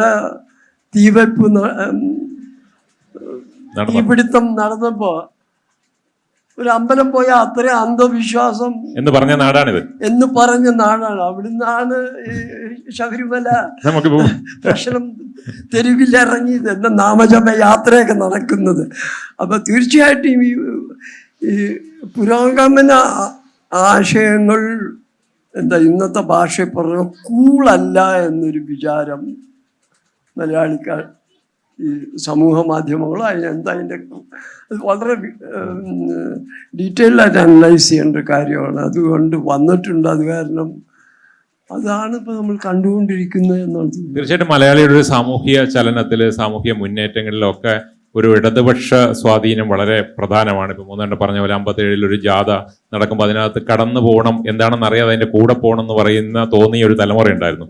ഇന്ന് അതുണ്ടാക്കിയ ചില പ്രത്യാഘാതങ്ങൾ, അതിൽ വന്ന ചില ശോഷണങ്ങൾ, നമ്മൾ ഉദ്ദേശിക്കാത്ത രീതിയിലുള്ള, അത് കേരളത്തിന്റെ ഈ അവസ്ഥയുമായിട്ട് എങ്ങനെയാണ്? ഇടതുപക്ഷ പ്രസ്ഥാനത്തിന്റെ ആ തുടക്കകാലത്ത് ഇവിടെയും ബീഹാറുമായിട്ട് ഞാൻ താരതമ്യപ്പെടുത്താൻ കാരണം, ബീഹാറിൽ ഇപ്പോൾ ഏറ്റവും വലിയ ഇടതുപക്ഷ പാർട്ടി എന്ന് പറഞ്ഞാൽ CPI ML ആണ്. അവർക്ക് 2 MP ഉണ്ട്, 10-15 MLA-മാരുണ്ട്. അവരിപ്പം പ്രവർത്തിക്കുന്നത് 40കളിൽ കേരളത്തിൽ പ്രവർത്തിച്ച കമ്മ്യൂണിസ്റ്റ് പാർട്ടിയെ പോലെയാണ്. അപ്പൊ ഇവിടെ ഇപ്പോ സ്ഥിതി നമുക്കറിയാവുന്നതാണല്ലോ. ഒരു ചോദ്യം കൂടി മാധവനോട്. എഴുത്തുകാരൻ്റെ ഒരു സ്വാധീനം അല്ലെങ്കിൽ എഴുത്തുകാരൻ്റെ ഒരു അന്തസ്സ്, ഇതൊക്കെ പല മറ്റ് സംസ്ഥാനങ്ങളിൽ എങ്ങനെയാണ്, ഇവിടെ എങ്ങനെയാണ് എന്നുള്ളത് മാധവട്ടൻ ചിലപ്പോൾ നോക്കി കണ്ടിട്ടുണ്ടാവുമല്ലോ. അതിലൊരു വ്യത്യാസം എന്താണെന്ന് അടയാളപ്പെടുത്താവോ? ഞാൻ ഈ വിശ്വാസത്തോടുകൂടിയാണ് ബീഹാറിലേക്ക് പോയത്. അതായത് എഴുത്തുകാരെ ഏറ്റവും കൂടുതൽ ആരാധിക്കപ്പെടുന്ന ഒരു സ്ഥലം കേരളമാണെന്നാണ് ഇത് 1975 അപ്പോൾ 75 ബീഹാറിലെ സാഹിത്യ അക്കാദമി, അതിൻ്റെ പേര് ഇത് ഹിന്ദി സാഹിത്യ പരിഷത്ത് എന്നാണ്. അതൊരു റോഡിൻ്റെ അവസാനത്തിലാണ്. വൈകുന്നേരം 6 മണിയായപ്പോൾ അന്നത്തെ വളരെ പ്രസിദ്ധരായ ഹിന്ദി എഴുത്തുകാർ നാഗാർജുൻ, ദിൻകർ, ഫണീഷനാഥ്, രേണു, ഇവരെല്ലാം ഇവിടേക്ക് നടക്കാൻ പോകും സാഹിത്യ അക്കാദമിയിൽ. റോഡിൻ്റെ 2 വയസ്സും ആൾക്കാർ തിങ്ങി തിരങ്ങി നിന്ന് അവരെ നോക്കും, അവരെ കാണാൻ. അപ്പം എനിക്ക് മനസ്സിലായി കേരളത്തിനേക്കാൾ എത്രയോ മടങ്ങാണ് എഴുത്തുകാർ അവിടെ. ഇവിടെ സെൽഫി എടുക്കലും മാത്രമാണ്, പക്ഷെ അവിടെ വളരെ ബഹുമാനമാണ്, വലിയ ബഹുമാനമാണ്. ഒരു ശരിക്കും ആ ചോദ്യം ഫ്രഞ്ച് എംബസിയിൽ ധാരാളം അന്താരാഷ്ട്ര എഴുത്തുകാർ, ഫ്രഞ്ച് എഴുത്തുകാരും ഒക്കെ ഇടപഴകാനൊക്കെ ഉണ്ടായിട്ടുണ്ട്. എഴുത്തുകാരും സമൂഹവും തമ്മിലൊരു ബന്ധം എപ്പോഴും ചർച്ച ചെയ്യപ്പെടുന്നത്. കേരളീയ സമൂഹം എഴുത്തുകാരോട് വളരെ അടുത്ത് നിൽക്കുന്നതാണെങ്കിൽ എഴുത്തുകാരൻ്റെ സ്വാധീനമുള്ളൊരു സമൂഹമാണെന്നൊക്കെ നമ്മൾ പറയാറുണ്ട്. അപ്പോൾ അതിനെങ്ങനെ നോക്കിക്കാണുന്നത് എന്നുള്ളത്? അല്ല, കേരളത്തിൽ എഴുത്തുകാർക്ക് കിട്ടുന്ന തരത്തിലുള്ള ഒരു ആദരവ് എനിക്ക് തോന്നുന്നു മറ്റു പല സ്ഥലങ്ങളിലും ഇല്ല എന്നുള്ളതാണ്. അതെന്നോട് സീതാകാന്ത് മഹാപത്ര പറഞ്ഞിട്ടുണ്ട്. സീതാകാന്ത് മഹാപത്ര ഒറീസയിലെ വലിയൊരു കവിയാണ്, ജ്ഞാനപീഠം പുരസ്കാരം കിട്ടിയ ആളാണ്. അദ്ദേഹം എന്നെ ഒരിക്കൽ കണ്ടപ്പോൾ, ഡൽഹിയിൽ വെച്ച് കണ്ടപ്പോൾ ചോദിച്ചു, നിങ്ങൾ എന്തിനാണ് ഡൽഹിയിൽ ജീവിക്കുന്നത്, എനിക്ക് കേരളത്തിൽ പോയിക്കൂടെ? കാരണം അതിനുള്ള കാരണം അദ്ദേഹം കേരളത്തിൽ വന്നപ്പോഴേക്കും അദ്ദേഹം കോഴിക്കോട്ടാണ് വന്നത്. അവിടുത്തെ അവിടെ എന്തോ ഒരു പരിപാടിക്ക് വന്നതാണ്. അപ്പം സീതാകാന്ത് മഹാപത്രക്ക് അവിടെ ഒരു നിമിഷം വിശ്രമിക്കാൻ സാധിച്ചില്ല എന്നാണ് പറയുന്നത്. അദ്ദേഹം താമസിക്കുന്ന ഹോട്ടലിൽ നിരവധി ആരാധകർ, ചാനലുകാർ, പത്രപ്രവർത്തകർ, അങ്ങനെ ആരാധന കൊണ്ട് അദ്ദേഹത്തിന് ഒരു നിമിഷം പോലും വിശ്രമിക്കാൻ സാധിച്ചില്ല എന്ന് പറഞ്ഞു. അപ്പം അയാൾ എന്നോട് പറഞ്ഞത്, അയാൾ ഒറീസയിൽ കൂടെ നടന്നു പോവുകയാണെങ്കിൽ ആരും തിരിഞ്ഞു നോക്കില്ല, ആർക്കും അയാളെ അറിയില്ല. പക്ഷെ ഇവിടെ നിങ്ങൾ ചെറിയ എഴുത്തുകാരെ പോലും ആളുകൾക്ക് അറിയാവുന്നില്ല. അത് കുറേയൊക്കെ വാസ്തവമാണെന്ന് എനിക്ക് തോന്നുന്നത് കേട്ടോ. മറ്റെവിടെയും ഇങ്ങനെ ഒരു ആരാധന, പക്ഷെ ഈ ആരാധന കൊണ്ട് എന്താണ് ഗുണമെന്നുള്ളതാണ്. എഴുത്തുകാരൻ്റെ ശബ്ദം, എഴുത്തുകാരൻ പറയുന്ന കാര്യം ഈ വായനാ സമൂഹം കേൾക്കുന്നുണ്ടോ, ഉൾക്കൊള്ളുന്നുണ്ടോ എന്നുള്ള ഒരു സംശയം എനിക്കിപ്പോഴുണ്ട്. ആരാധിച്ചത് കൊണ്ട് ഇപ്പം നമുക്ക് എന്ത് കാര്യം കേട്ടോ. എങ്കിലും നല്ല പോസിറ്റീവായിട്ടുള്ളൊരു കാര്യം ഇപ്പോൾ എഴുത്തുകാരൻ നൽകുന്ന ആദരവ്. ഇപ്പം എന്തെങ്കിലും ഒരു സമൂഹത്തിൽ എന്തെങ്കിലും സംഭവിച്ചു കഴിഞ്ഞാൽ എഴുത്തുകാരനെ വിളിച്ച് ചോദിക്കുകയാണ് പ്രതികരണം. അതിപ്പോഴും ഉണ്ട്. അത് എനിക്ക് തോന്നുന്നു ഇന്ത്യയിൽ ഏതെങ്കിലും ഒരു ഭാഷയിലുണ്ടെന്ന് എനിക്ക് തോന്നുന്നില്ല. എന്തെങ്കിലും ഒരു സംഭവം ഉണ്ടാകുമ്പോൾ എഴുത്തുകാരനെ വിളിച്ച് ചോദിക്കും നമ്മുടെ പ്രതികരണം. അത് നല്ലൊരു കാര്യമാണ്. പക്ഷേ എഴുത്തുകാരൻ്റെ സ്വാധീനം അതിലെനിക്കിപ്പോൾ സംശയമുണ്ട്. തകഴിയുടെ കാലത്ത് തകഴിക്ക് സമൂഹത്തിലുണ്ടായിരുന്ന സ്വാധീനം ഇന്ന് എഴുത്തുകാർക്ക് ഉണ്ടോ എന്നുള്ളത്, ആ കാര്യത്തിൽ സംശയമുണ്ട്. പക്ഷേ വായനക്കാർക്ക് എഴുത്തുകാരോട് സ്നേഹമുണ്ട്, ആദരവുണ്ട്, ആരാധനയുണ്ട്. അതവിടെ നിൽക്കട്ടെ, അത് പോകാതിരിക്കട്ടെ. അപ്പോൾ എഴുത്തുകാരനോടുള്ള ആരാധനയിൽ ഒരു ആധികാരികത നഷ്ടപ്പെട്ടിട്ടുണ്ടോ എന്നൊരു ചോദ്യമുണ്ട്. ഇപ്പോൾ സെൽഫി എടുക്കുന്നു എന്നുള്ളതിൽ കവിഞ്ഞ് എഴുത്തിലേക്കോ അവൻ്റെ ആ നിലപാടുകളിലേക്കോ ശ്രദ്ധിക്കുന്നുണ്ടോ എന്നുള്ളൊരു ചോദ്യമുണ്ട്. അതുപോലൊരു വലിയ പ്രശ്നമാണ് മൂന്നേട്ടനെ കുറിച്ച് പറഞ്ഞത്. ഒരു ജനാധിപത്യ സമൂഹത്തിൽ എഴുത്തുകാരൻ എന്ത് നിലപാടെടുക്കണം, ഏത് തരത്തിലുള്ള അധികാര ശക്തിയായിട്ട് എഴുത്തുകാരൻ നിൽക്കണം എന്നുള്ളൊരു ചോദ്യമുണ്ട്. അതിനെ എങ്ങനെ അഡ്രസ്സ് ചെയ്യുന്നത് എന്നുള്ളതാണ്. ഒരു ജനാധിപത്യ സമൂഹത്തിൽ എഴുത്തുകാരൻ്റെ ഇടമെന്താണ്? അല്ല, എഴുത്തുകാരൻ ഇഷ്യൂ ബേസ്ഡ് ആയിട്ടുള്ളൊരു നിലപാടെടുക്കണം. അല്ലാതെ അത് പാർട്ടി നോക്കിയിട്ടല്ല. പൊതുവെ ഇപ്പോഴങ്ങനെയാണ്.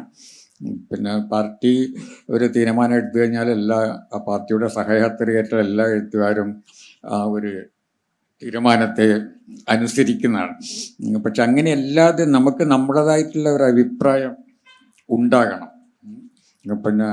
അത് ഞാനൊരു ഇടതുപക്ഷക്കാരനാണെങ്കിലും ഒരു ഇടതുപക്ഷ സഹയാത്രികനാണെങ്കിലും ഇടതുപക്ഷത്തോട് കലഹിക്കാനുള്ള സ്വാതന്ത്ര്യം എനിക്കുണ്ടാകണം.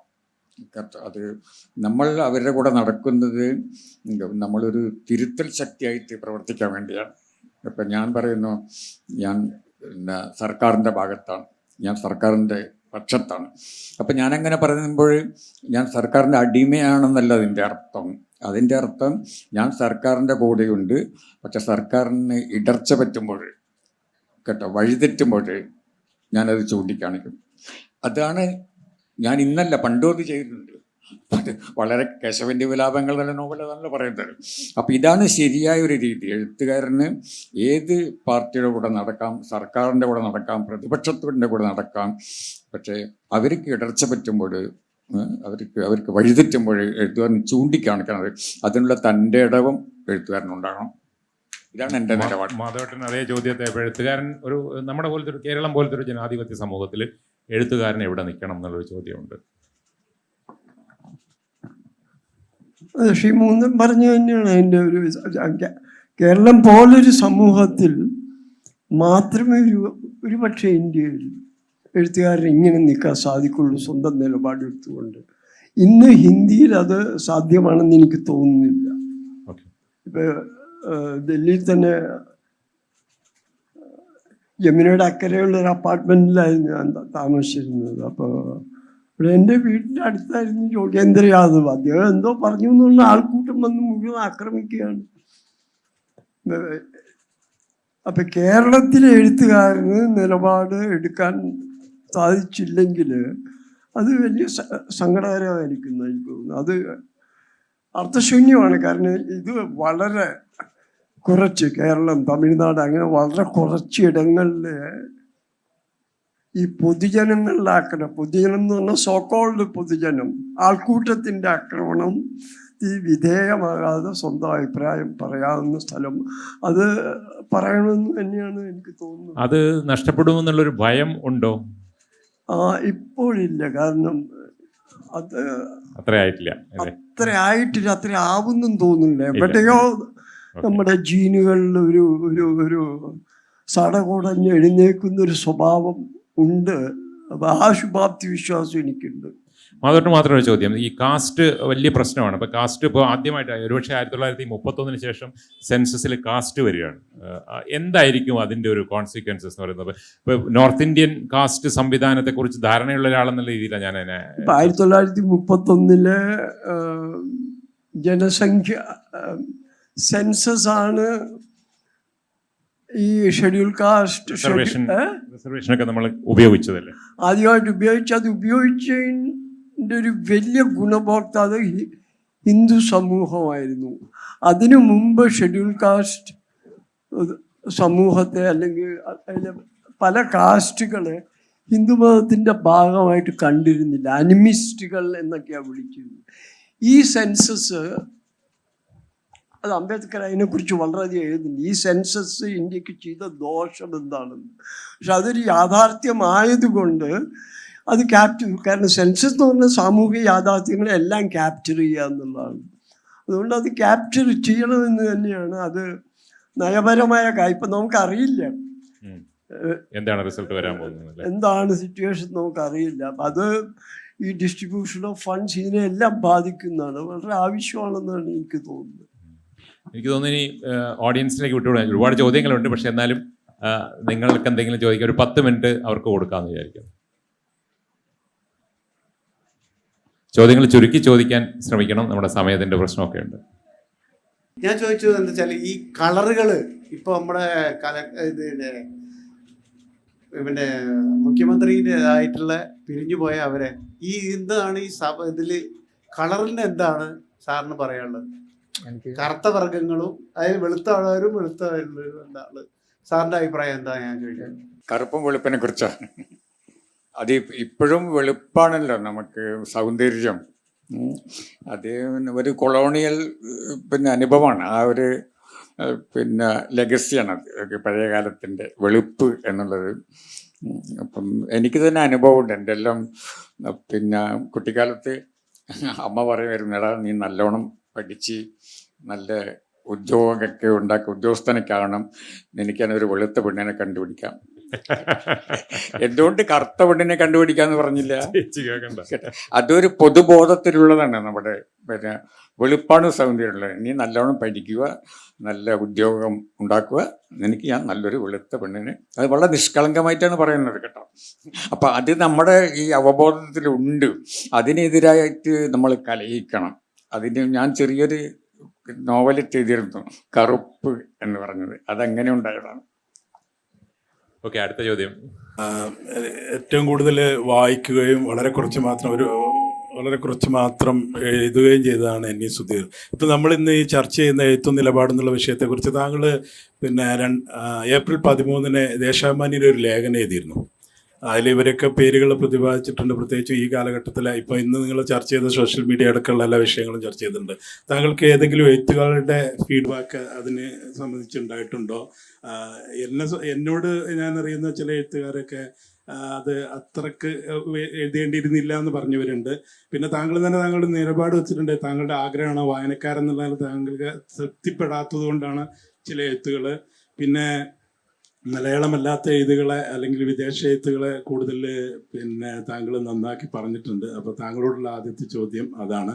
മാധവൻ ചേട്ടനോടും കൂടി ഒരു ചോദ്യം ചോദിക്കാം. മാധവേട്ട, താങ്കൾ ഈ NRC അല്ലെങ്കിൽ ഇങ്ങനത്തെ നിയമങ്ങളൊക്കെ വരുന്നതിന് മുമ്പാണ് നമ്മുടെ ബോംബെ എഴുതിയത്. അതുപോലെ താങ്കളുടെ ഏറ്റവും പുതിയ പുസ്തകം ഭീമച്ചനിൽ പാല് പിരിയുന്ന കാലം. ഇതൊക്കെ വളരെ രാഷ്ട്രീയമായിട്ടുള്ള, അപ്പോൾ നേരത്തെ സുധീർ സാറ് പറഞ്ഞതുകൊണ്ടാണ് ഞാൻ വൻമരങ്ങൾ പിരിയുന്ന കാര്യം മറ്റേതൊന്നും പറയാത്തത്, അല്ലെങ്കിൽ തിരുത്ത് പറയാത്തത്. ഇത്തരം രാഷ്ട്രീയ ഇത് കാര്യങ്ങൾ വരുന്നതിന് മുമ്പ് കാലേക്കൂട്ടി തന്നെ താങ്കൾക്ക് എങ്ങനെയാണ് അന്ന് അത്തരം കാര്യങ്ങൾ ഉണ്ടായിരുന്നോ ബോംബെയിൽ എന്നാണ് എൻ്റെ ഒരു ചോദ്യം. Thank you. ഇത് ബോംബെ സംഭവത്തെക്കുറിച്ച് അത് ഇന്നത്തെ രാഷ്ട്രീയ നിലപാടുമായിട്ട് യാതൊരു ബന്ധവുമില്ലാത്ത കഥയാണത്. ആ കഥ എഴുതുന്നത് 90കളിലാണ്. ആദ്യമായിട്ട് ശിവസേന മഹാരാഷ്ട്രയിൽ അധികാരത്തിൽ വരികയാണ്. അധികാരത്തിൽ വന്ന് ആദ്യമായിട്ട് ചെയ്ത കാര്യം ബോംബെ എന്ന പേര് മുംബൈ എന്നാക്കി മാറ്റി എന്നുള്ളത്. അത് വലിയൊരു അപ്പം അതോടൊപ്പം തന്നെ അവർ പ്രചരിപ്പിച്ചിരുന്ന മറ്റൊരു കാര്യം, അവിടുത്തെ ഒരു പ്രത്യേക സമുദായക്കാരെ ബംഗ്ലാദേശികളെന്ന് മുദ്ര കുത്തി പുറത്താക്കുമെന്നും അവർ പറഞ്ഞിരുന്നു. ഇന്ന് ഉദ്ധവ് ഠാക്കറെ ഈ ഭാഗത്താണ്, മോദിക്കെതിരായിട്ടുള്ള അലയൻസിൻ്റെ ഭാഗമാണ്. അപ്പം ഇതെല്ലാമാണ് ഈ കഥ എഴുതാൻ പശ്ചാത്തലം.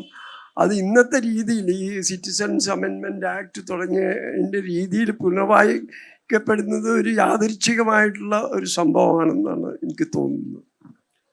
എന്നോട് ചോദിച്ച ചോദ്യത്തിന് തീർച്ചയായിട്ടും ദേശാഭിമാനിയിലെ ലേഖനം പ്രകോപിപ്പിച്ചിട്ടുണ്ടാവാം. പ്രകോപനം അതിൻ്റെ ഉദ്ദേശമല്ലെങ്കിലും രണ്ട് രീതിയിൽ എഴുത്തുകാരൻ എഴുത്തിനെ ഗൗരവമായി കാണണം എന്നുള്ളൊരു ഉദ്ദേശത്തോടു കൂടി തന്നെയാണ് ഒരു വായനക്കാരൻ്റെ നിലപാടിൽ ഞാനത് എഴുതിയത്. എഴുത്തുകാരൻ പലപ്പോഴും അവരെഴുതിയ കൃതിയുടെ നിഴലായി നടക്കേണ്ടവനാണ്, അല്ല കൃതിക്ക് മുകളിൽ മുന്നേ നടക്കേണ്ടവനല്ല എന്നുള്ള വിശ്വാസത്തിലാണ്. പുതിയ കാലഘട്ടം അവൻ അനുവദിച്ചു കൊടുത്ത സാധ്യതകളുടെ പിൻബലത്തിൽ അവൻ എഴുത്തിനേക്കാൾ മുമ്പേ കൃതിയേക്കാൾ മുമ്പേ നടക്കുന്നത് ഒരു തെറ്റായ പ്രവണതയാണ്.